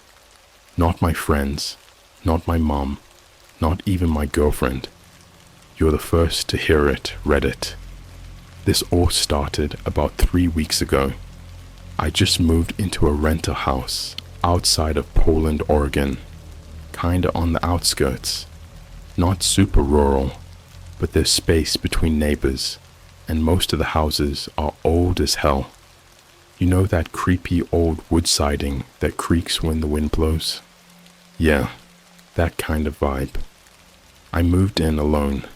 mostly because I needed space and, peace. I've been grinding remote freelance work, and Portland's housing market was trash unless you wanted to pay $2,500 for an apartment the size of a shoebox with roommates who leave moldy pizza in the sink. No thanks. So this house, it was a Craigslist find. Yeah, I know, sketchy. The landlord was some quiet old guy named Mr. Denlow. Never met him in person. He just mailed me the keys after I Venmo'd the deposit. Weird, but the rent was dirt cheap. Like, suspiciously cheap. $800 a month for a 2-bedroom with a backyard and a basement. In this economy, brother. Anyway, nothing weird happened at first. The house was drafty, but livable. I actually kind of liked it. It had character. The first week was chill. I'd work during the day, play some Elden Ring at night, scroll TikTok until my brain melted, the usual. But about 9 or 10 days in, I started hearing stuff. It wasn't like the usual house settling noises. These were more deliberate. Like, when someone is trying not to make noise? That kind of sound. Soft shuffling. The occasional creak, like a knee cracking. Always around 3 a.m. I'd pause my music or take my headphones off, and it would just stop. At first, I thought it might have been raccoons or a possum under the house. But then something happened that changed everything. The knocket was last Tuesday. I'd just finished a late-night Discord call with some friends from back home. We were talking about some Mandela effect videos and going deep into conspiracy rabbit holes for fun. I got up to refill my water, and as I walked through the hallway toward the kitchen, I passed the air vent that leads down into the crawlspace under the house. That's when I heard it. A knock. Not like a pipe bang, not a floorboard pop. A knock, like someone tapping gently with their knuckles directly beneath the vent. I froze. My body locked up so fast, I spilled half my hydro flask all over the floor. I stood there for like 15 seconds, dead silent. Nothing. I leaned down, my heart pounding so loud, I thought whoever or whatever was down there would hear it. Then, just as I was about to walk away, I swear on everything, I heard a whisper through the vent. It sounded like a woman. Low, breathy, almost like she was mimicking a voice. She whispered, "Hello?" I didn't sleep that night. The crawl space door. The next morning, I went outside with a flashlight and checked under the porch, looking for any access to the crawl space. There was a little rusted hatch under the side steps. I hadn't noticed it before, because there were old garden tools piled in front of it. I cleared the junk, opened it, and immediately got hit with this rancid, wet smell, like old meat and mold. The crawl space was tight, barely 3 feet high, just dirt and wooden beams. I didn't go in. I just shined the flashlight around from the entrance. That's when I saw it. A blanket, folded neatly on the dirt, like someone had been using it. Right next to it, I spotted an old McDonald's bag, a Starbucks cup, the holiday kind from last year, and, I'm not even kidding, a cracked iPhone 6 face down in the dirt. Now look, I'm not a brave guy. I don't go poking around where I don't belong. I closed the hatch, pushed the tools back over it, and went back inside, trying to convince myself it was just a homeless person who found shelter under the house. But something didn't add up. That iPhone? It had to be recent. The cup was clean, like weirdly clean. No mold, no dirt inside it. And that whisper through the vent, still playing on repeat in my head. I went online. I started Googling stuff like person living under house and strange noises from crawlspace. Most of the results were just pest control ads or Reddit threads from 10 years ago. Nothing helpful. But then I got curious. A little too curious. And that's when I remembered something a guy on Discord told me, kind of as a joke. He said, "If you really want to know what's hiding under your house, check the dark web. That's where the real monsters post their stuff." The dark web dive. So, yeah, I know it sounds stupid, but I downloaded Tor, got a VPN, the whole deal.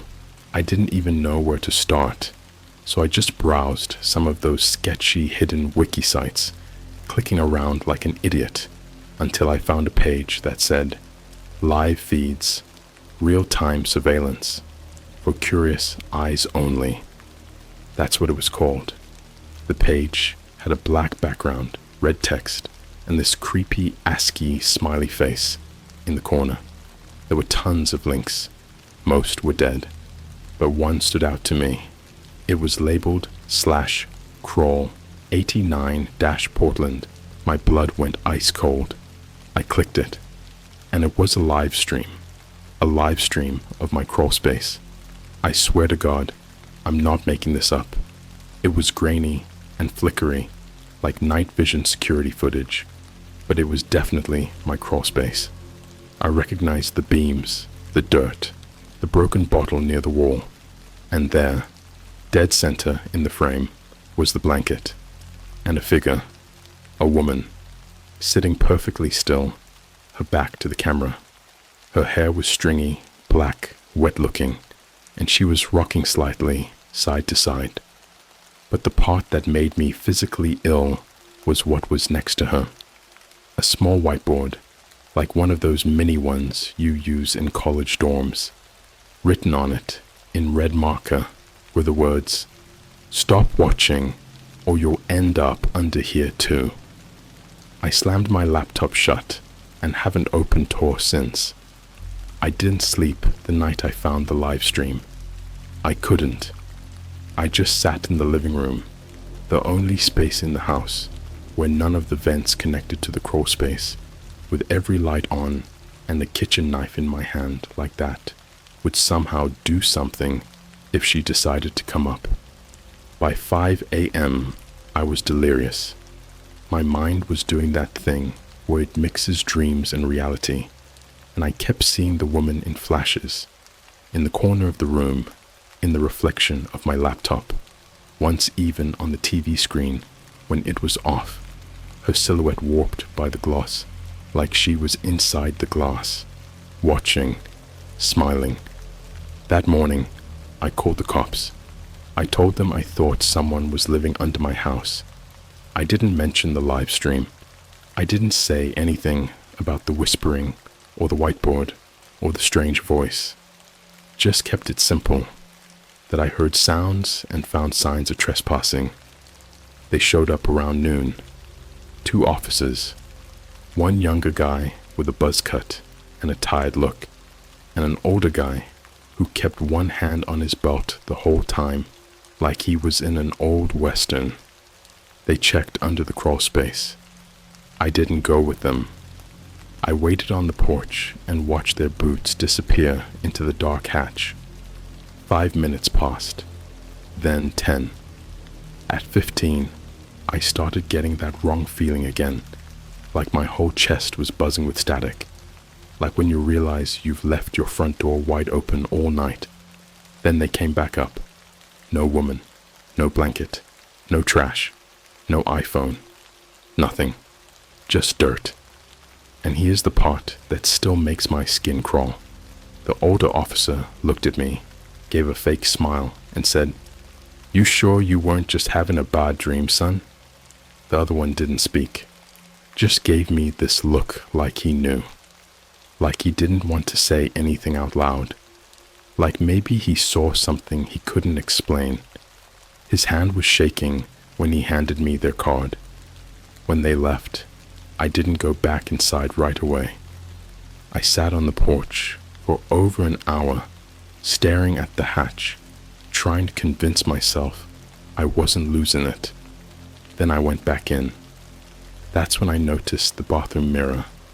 Someone had written in the condensation.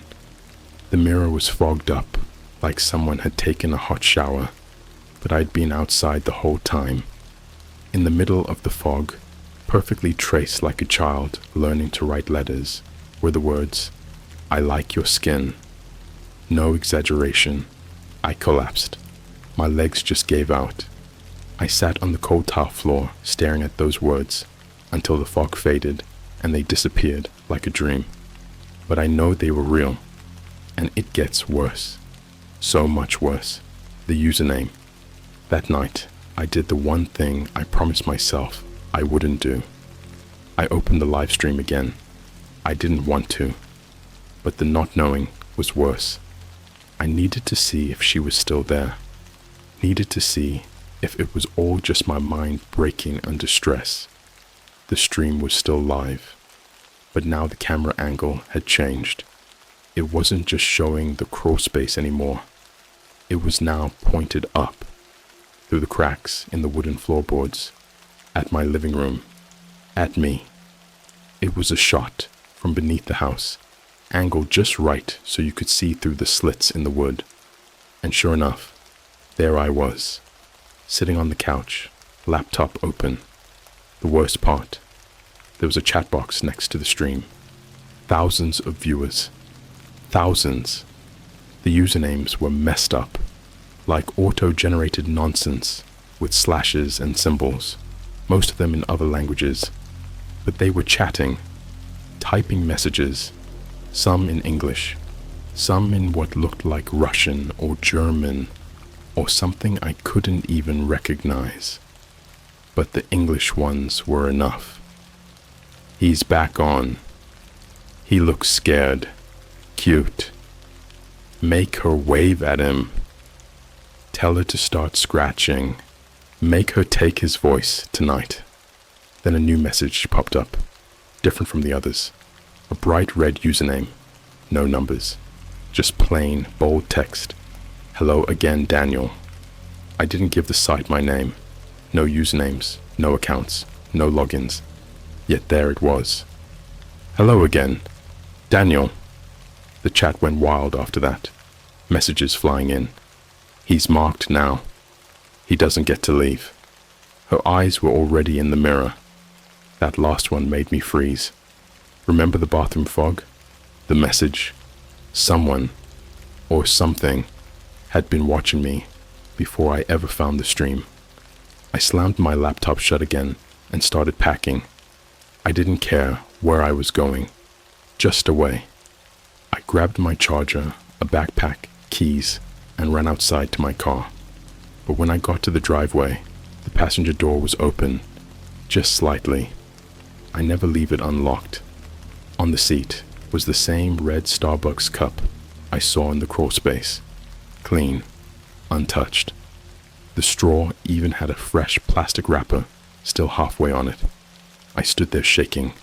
I wanted to scream, but I couldn't, because that's when I saw it. Under the car, 2 eyes, not animal eyes, human ones, wide, unblinking, wet, watching me from the shadows under the chassis. Then, one pale hand, long fingers, curling slowly into a fist. She was there, right beneath my car. And the worst part, my phone started vibrating in my pocket at the same time. Unknown number, no contact name. I answered without thinking. It was my voice on the other end, my own voice whispering, "Don't leave yet. We're not done." The attic. I ran back inside. I know, stupid, but it felt safer than the open. I slammed the door, locked it, moved the couch in front of it, and went upstairs. I thought about going out the window, maybe sneaking to the neighbors, but then I remembered the attic. I'd never been up there. The pull-string hatch was above the hallway. I yanked it down, grabbed the fold-out ladder, and climbed up, phone flashlight shaking in my hand. I wish I hadn't. The attic smelled like rot, but not normal rot. not like dead rats or mildew. It smelled like hospital rot, that mix of bleach, copper, and something sweet and wrong. And in the center of the attic was a wooden chair, just sitting there. On the seat was a stack of Polaroids. I swear to you, my fingers started shaking before I even touched them. The first one was blurry, looked like someone standing in a dark room, couldn't make out the face. The second one was clearer, a man sleeping in a bed. Not me, someone else, maybe 40s, eyes closed. The third, the same man, eyes open, mouth open, bloody, his hands tied to the headboard. There were scratches all over the walls behind him, like he'd tried to claw his way out of the dream. The fourth, him again, but this time, his skin was gone, stripped like someone had peeled him, just muscle, tendons, a red horror, and sitting on his chest was the woman, her face inches from the camera, smiling like she knew I'd be looking at this, like she'd posed. I dropped the pictures. They scattered across the attic floor, and then the attic door slammed shut behind me. Pitch black. I was trapped. I started pounding, screaming, kicking. I could hear footsteps below, slow, barefoot, walking from the kitchen, up the stairs, toward the hatch. Then, silence, until a single whisper, right up against the attic door. "You should have stayed offline, Daniel." I passed out. I woke up hours later, still in the attic. The hatch was open. The house was quiet. But when I climbed down, the entire living room was clean. The laptop, gone. My phone, gone. No blood, no pictures, no sign of a break-in. Just nothing. Like it never happened. But I know it did. Because when I looked at the bathroom mirror again, there was a new message scratched into the glass. "You're next in the folder." I don't even know what that means yet, but I found something even worse. I'll tell you in part 3. Just, if you're reading this, don't go looking for live streams. And whatever you do, don't open any file labeled Crawl 89. You might be the next one in the folder. I need you to understand something before I go on. This isn't some campfire story. This isn't, "Oh, I heard a noise," or "My house might be haunted." This is real, and it's far darker, far more organized than I thought. Crawl 89 wasn't just a creepy hidden camera in my crawl space. It wasn't even a stream in the traditional sense. It was a listing, and I was on it. After what happened in the attic, I spent 2 full days in a hotel. I picked a generic chain place, just far enough outside Portland that I felt disconnected. I didn't use my credit card, paid cash, no calls, no internet. I slept with the lights on, knife on the nightstand, chair wedged under the doorknob.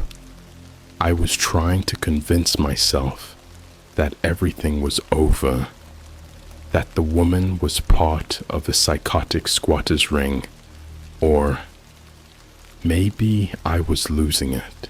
I even scheduled a therapy intake appointment for the following week.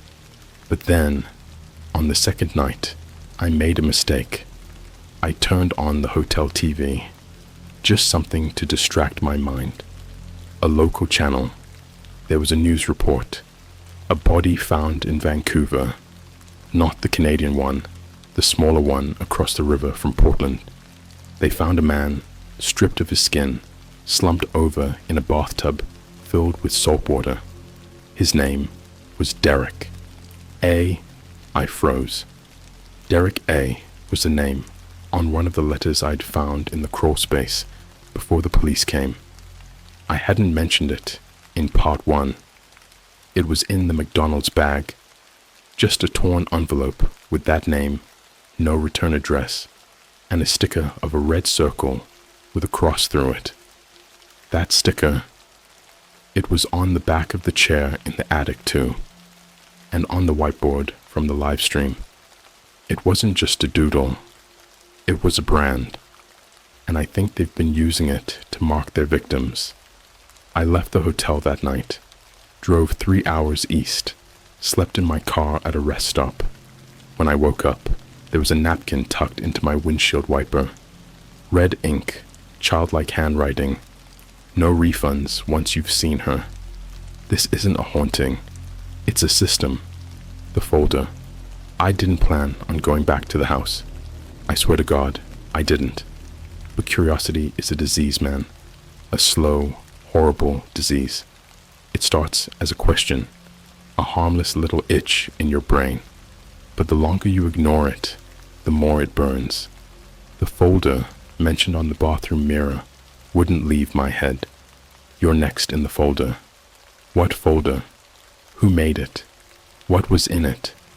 I drove back at 4 a.m., parked 2 blocks away, approached the house on foot, hoodie up, gloves on, brought bolt cutters, flashlight, burner phone, every paranoid trick in the book.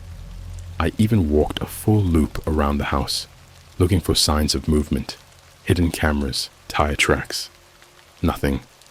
I broke in through the back window. It was freezing inside, like unnaturally cold. The crawlspace hatch was still open. I didn't go near it. I went straight to the attic. The chair was gone, but in its place was an old, rusted metal cabinet. Looked like it belonged in a morgue. One of those big industrial filing cabinets with dented drawers and faded yellowed labels. The top drawer had a sticker on it. Crawl 89. I opened it. There were over 400 folders inside. Each one had a name on the tab. First name, last initial. No dates, no photos, just names. I flipped through them. All ages, all types. Some I recognized. There was a Tina M. I matched it to a missing persons flyer I remembered seeing on a telephone pole near my neighborhood. Another one said Noah C. When I Googled it later, it matched an 11-year-old boy who vanished from a Walmart in Arizona 3 years ago. Then I saw it. Daniel R. My name. My goddamn name. I pulled the folder out, hands shaking. Inside, 4 things. A printed photo of me sleeping in my bed. From above, a Starbucks receipt dated 2 months before I moved in, with my order history and name printed on it. A sketch. A drawing of my face, done in red ink, but the details were so sharp, it looked like a photo. Only difference? The skin on my face was peeled back in the drawing. A slip of paper, typed. No heading. Just 5 words. Scheduled for collection, April 3rd. That's 2 days from now. The tunnel. I should have left. I should have run and burned that place to the ground. But I didn't. Instead, I opened the bottom drawer of the cabinet. It had no label. Inside were photographs, not files, just loose photographs. Hundreds, maybe thousands, spilling out like someone had dumped them there. All of them were faces, not just random faces either, all taken at the exact moment of death. Some had blood pooling in their mouths. Others had eyes wide open in pure horror. A few were skinned, just blank muscle where a human face should be. One was of a man biting his own tongue off, frozen in that moment, like he'd rather choke on it than say what he saw. Some were taken in forests, some in basements, some in places I recognized. An IKEA warehouse, a McDonald's bathroom, a Starbucks drive-through window, all staged, all real, all signed in the bottom corner. Her work. That's when I noticed it. Behind the cabinet, a wooden panel, mismatched with the rest of the attic wall. I pried it loose. There was a tunnel, not a duct or an air shaft, a full-on dugout tunnel behind the wall. Dirt walls, crawling with centipedes, broken doll parts, a crushed Snickers wrapper with fresh chocolate, on the inside. I don't know how deep it went, but I swear I saw a light flickering at the end. Not a bulb, a candle.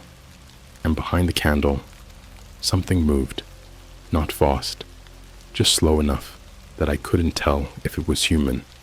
A figure stepped halfway into view, still in the dark, but the sound it made. It clicked, not a throat sound, like bones tapping, over and over. Click, click, click, click, click, click, like it was counting. I slammed the panel shut. The broadcast I ran. I left the house. I didn't look back. But later that night, in another motel room, I made one last mistake. I opened the burner phone. There was already a message waiting. No number, just a link. When I tapped it, it opened a live broadcast on an anonymous platform I'd never heard of. No logo, no exit button, just full screen. And there she was, the woman, sitting in that same tunnel, in front of the candle. Only this time, she was holding my photo, the one from the folder. She didn't blink, didn't speak. She just took the candle and slowly, ritualistically, burned the photo. It curled at the edges, my face melting away, until nothing was left. And as it turned to ash in her hands, the screen cut to black. Then one last line of text appeared, in white, scented, no sound. He is ready for his place under the house. April 3rd is almost here. I'm not going back to the house, but I don't think it matters. She already knows where I am, because a few minutes ago, my hotel room phone rang. I didn't answer, but when I checked the voicemail, it was my voice again, whispering. The tunnel isn't just under the house anymore. I think it's under everything, under every house, every Starbucks, every McDonald's bathroom, every place you think you're safe. Crawl 89 isn't a single stream, it's a network, and you don't find it by accident. It finds you. They don't knock. That's the first thing I learned. There's no creak, no footsteps, no warning. 1 minute you're alone, the next they're in the walls, watching, breathing with you, mirroring your heartbeat like they've practiced it for years. I'm not writing this to survive anymore. I gave up on that when I woke up in the middle of the night 2 days ago and my mouth was already open, and I wasn't the one doing it. Something was holding it open from the inside. April 3rd is tomorrow, but time isn't moving forward anymore. It's folding in on itself, crawling. I feel like I've been awake for 1,000 years, trapped in this motel room with blackout curtains, a deadbolt that doesn't work anymore, and this thing that I can hear whispering behind the outlet in the wall. Every time I unplug a charger, it whispers louder. She doesn't want you online anymore. She's in the circuits now. She's not just under the house. She's under everything. The FaceTime call. Last night, my burner phone rang again. FaceTime. No number. Just a black screen. I almost didn't answer, but I did. It took 2 seconds to connect. The screen lit up, and I swear to God, it was me. Not a recording. Not an old video. Live. It was me, standing in my motel bathroom. Same hoodie, same bloodshot eyes, same burn mark on my left cheek I got from sleeping too close to a space heater the other night. But I wasn't moving, just standing there, staring at the screen, dead still, until slowly, my head tilted, not like a natural tilt, like someone was manually pulling it sideways. I watched myself smile. Only, it wasn't my smile. The skin didn't move right. The teeth weren't set and right. The gums stretched like they didn't belong in that mouth. Then my face began to slide, like it was a mask, slowly peeling away muscle by muscle. Underneath wasn't bone. It was just another face. Same eyes, same mouth. Mine again. Another mask. Another layer. It peeled that one too. And the next. And the next. And every time, it was still me underneath. Until the sixth face peeled away. And the thing beneath wasn't human anymore. It had no mouth. Just a gaping, slick hole where a face should be. Breathing wetly. Pulsing like a wound that never healed. And its eyes, they were upside down. Like they'd been jammed in backward. And then, it spoke. But the sound didn't come from the phone speaker. It came from inside my motel room. A whisper behind my ear. So close, I felt the spit. You're not Daniel anymore. The video.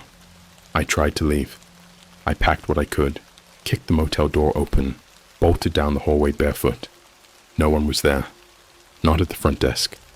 Not in the parking lot. No cars. Not a single car. Like the entire world had been vacuumed out while I wasn't looking. I ran for half a mile until I found a 7-Eleven. I was crying, sweating, barefoot, and insane looking. But the guy behind the counter just stared at me like I was a customer, like nothing was wrong. I tried to use the payphone outside. Didn't work, just static. So I begged to use his phone. He handed it over, all chill, like he didn't see the blood on my face. I opened the browser, typed crawl 89. I didn't even finish typing it before the autocomplete popped up. Crawl 89, final edition, private catalog, viral.tissues.uploaded. That wasn't a website. That was a file. I tapped it. It downloaded instantly. No prompt, no permission request, just a video. Title: April 3rd, he chose the tunnel. It was time-stamped. 5:03 a.m. April 3rd. Tomorrow. I played it. It was me. Lying on a table, face down, shirtless. There were clamps on my ankles holding me in place. Screws driven into my heels. You could see the bruises. And standing behind me, I swear on my life, was her. The woman. But not just her. There were others. 8 of them. Tall, bent, wrapped in plastic butcher's aprons. Their faces were cut from magazines. Literally. Different human features taped or stapled to their heads like children playing serial killer dress-up. One had 3 mouths stapled vertically up his face. One had no eyes, but dozens of photos of eyes taped around his scalp. One was wearing a McDonald's employee visor, and nothing else. One was chewing on what looked like a flash drive with human teeth engraved into the plastic. I paused the video. I was shaking so hard, I dropped the phone. When I picked it up, the screen had changed. No video, just a single text message on the home screen. You were recorded last week. We've already uploaded you. You're already in the system. They've seen you. You belong to them now. I ran out of the 7-Eleven and threw the phone in a sewer grate. The doctor's letter. Back in the motel, there was a letter waiting under the door. No postage, no name, just plain paper. Typed. Here's what it said. Daniel R. Subject. File number 2. 331. Crawl 89. Patient admission. Subject exhibits predictable collapse within 72-hour mark of exposure. Symptoms include auditory hallucinations, clicking, mimicked breathing, visual anomalies, faces within glass, mirrored mouths, recursive identity fractures, digital self-duplication, FaceTime, Echo ID event confirmed, voluntary dissociation from skin ownership, integration into the network, 97.4% complete. Status: cognitive barriers dissolved, file upload successful, image duplication streaming at 4,000 plus nodes across primary networks, including TikTok, hidden under hashtag ASMR, hashtag backrooms, and hashtag lost media tags, Snapchat lenses, face filter trap, skin try-on Dachina 89, Instagram reels, embedded in static noise between 2:31 a.m. and 3 a.m. local time. YouTube Shorts appears briefly in video corruption at 0.89 seconds.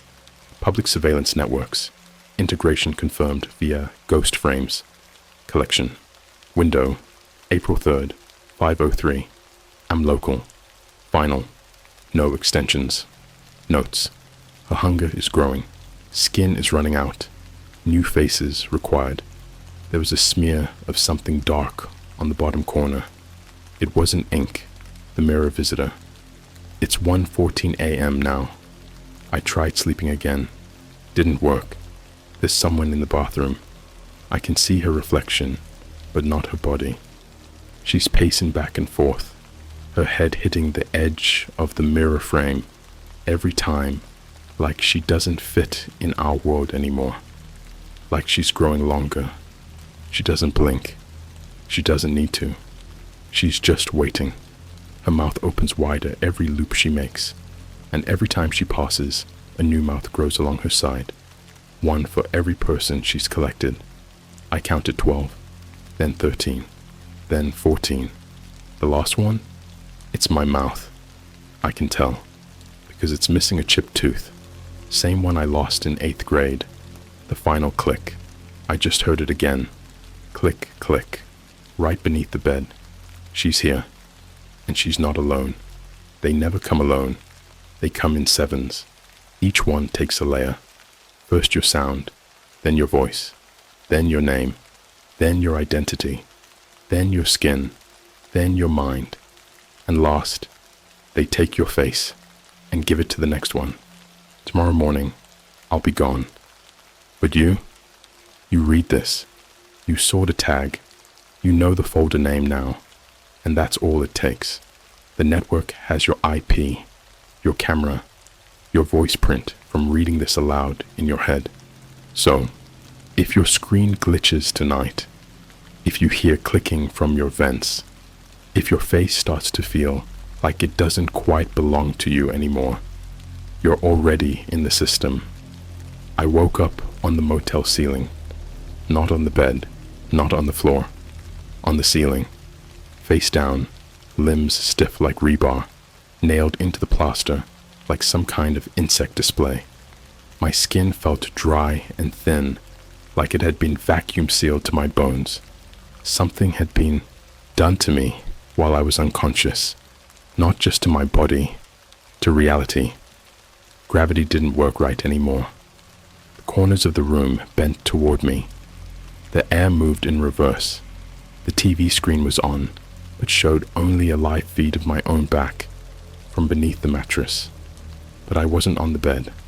I was still on the ceiling, like they moved my presence and forgot to move my body.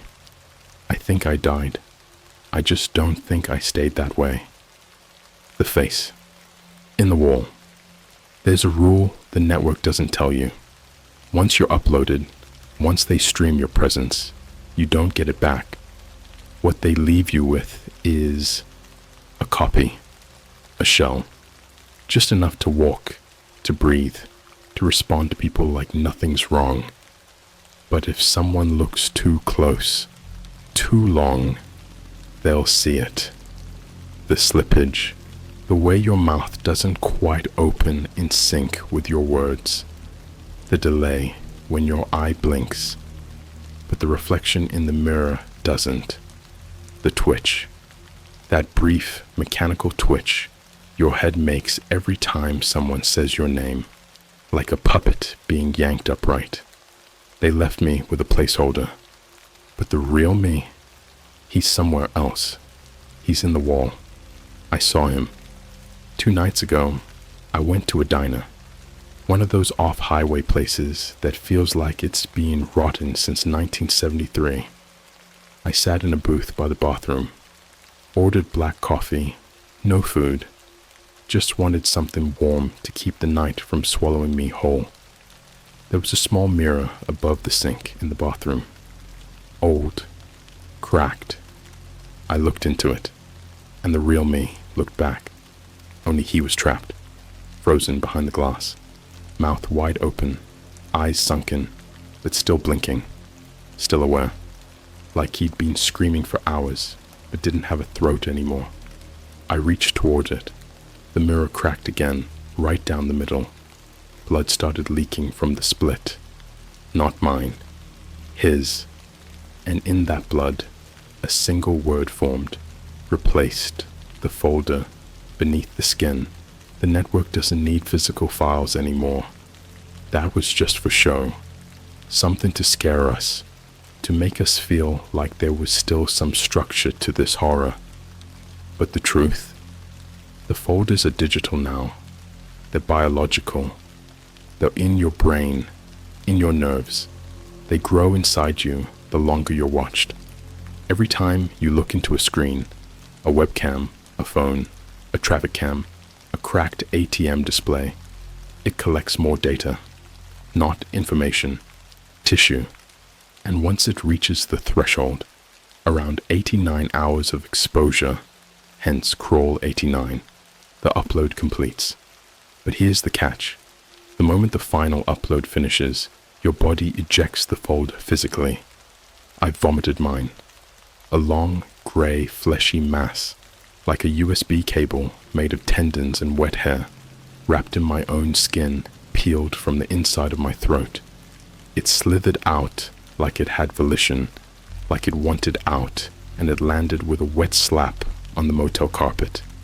It blinked at me. It had eyes. 4 of them. My eyes, slightly smaller, swollen. One was milky, like it didn't finish rendering. The thing rolled toward the bathroom, left a trail. I followed it. Inside a tub, there were already others, dozens, crawling, writhing, each one a compressed version of a person, like flesh drives, each one marked with a stitched label made from hair. Kelsey H. Victor. 22 unknown U. I didn't wait. I set the tub on fire. They screamed, but only in my head, like they weren't just dying. They were being re-downloaded into me. The return. I went back to the house. I had to. Not for answers, for closure. I drove through 5 towns before I got there. Every billboard I passed, even the broken ones, had faces on them. Warped, familiar. My 5th grade math teacher, the janitor from my old gym, my dad. But all of them were skinned, smiling, hollow. I parked 2 blocks away. This time, there was no need to sneak. The front door was open, waiting. Inside, nothing had changed. Same cracked walls, same scent of old wood and rotten insulation. Except now, the crawl space hatch was wider, big enough to walk through, big enough for her. I didn't bring a weapon. It wouldn't have mattered. The tunnel beneath the house was bigger now, like it had grown, like every fear, every thought, every second I spent thinking about her, fed it, expanded it. The walls were lined with skin, human skin, like wallpaper. Some still had tattoos on them, names, quotes, birthmarks, a Hello Kitty tramp stamp, a half-finished sleeve of Goku. Some even had faces, just stretched and dried like masks. I passed a set of eyes that looked exactly like mine. They followed me, and then I reached it, the core.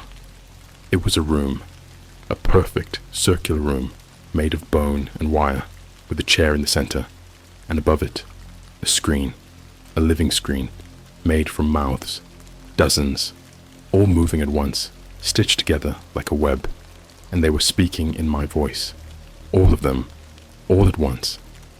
Daniel is obsolete. Daniel has been replaced. Upload complete. Begin ingestion sequence. Discard original file. I turned to run, but she was already behind me. She doesn't walk. She glides. Her feet drag, but her upper body doesn't move, like she's suspended by invisible strings. Her hair moves without wind. Her eyes have no pupils, just static. She reached out with fingers like cables, each one ending in a different fingertip, like she'd collected pieces of every hand she's ever held, then torn them off. She touched my chest, and I heard my heartbeat stop. The wake. I woke up this morning on a bus bench 40 miles away. Clothes clean, no blood, no wounds. But when I passed a shop window, my reflection blinked a second after me. I tried to smile. It didn't smile back. The ending, they wrote for me. I've seen my folder now. It's online. You can find it. The file is called Daniel R. Final Upload. It's being shared in small corrupted frames across social media. A TikTok soundbite that doesn't match the mouth. A frame in a YouTube short where the face warps sideways for 0.2 seconds. A Spotify ad that repeats the word replace over and over if you loop it. A Snapchat filter that peels your face off, frame by frame, when no one's watching. It's all me. It's all you, too. If you saw it, if you heard it, if you even thought about it for long enough. Because now, I'm just a part of the network. And soon, so are you. If you feel the itch behind your eye tonight, don't scratch it. That's just your reflection trying to come out. If your webcam light turns on while you're sleeping, don't unplug it. It's not recording you anymore. It's recording what's replacing you. And if you hear something breathing from inside your phone speaker, something with your own voice, don't answer. It's only asking because it knows you'll say yes. There is no escape. There is no real anymore. Only live streams. Only the folder. Only her. And when you look in the mirror tomorrow and your mouth doesn't move in time, you'll know. You've been replaced too. Forever.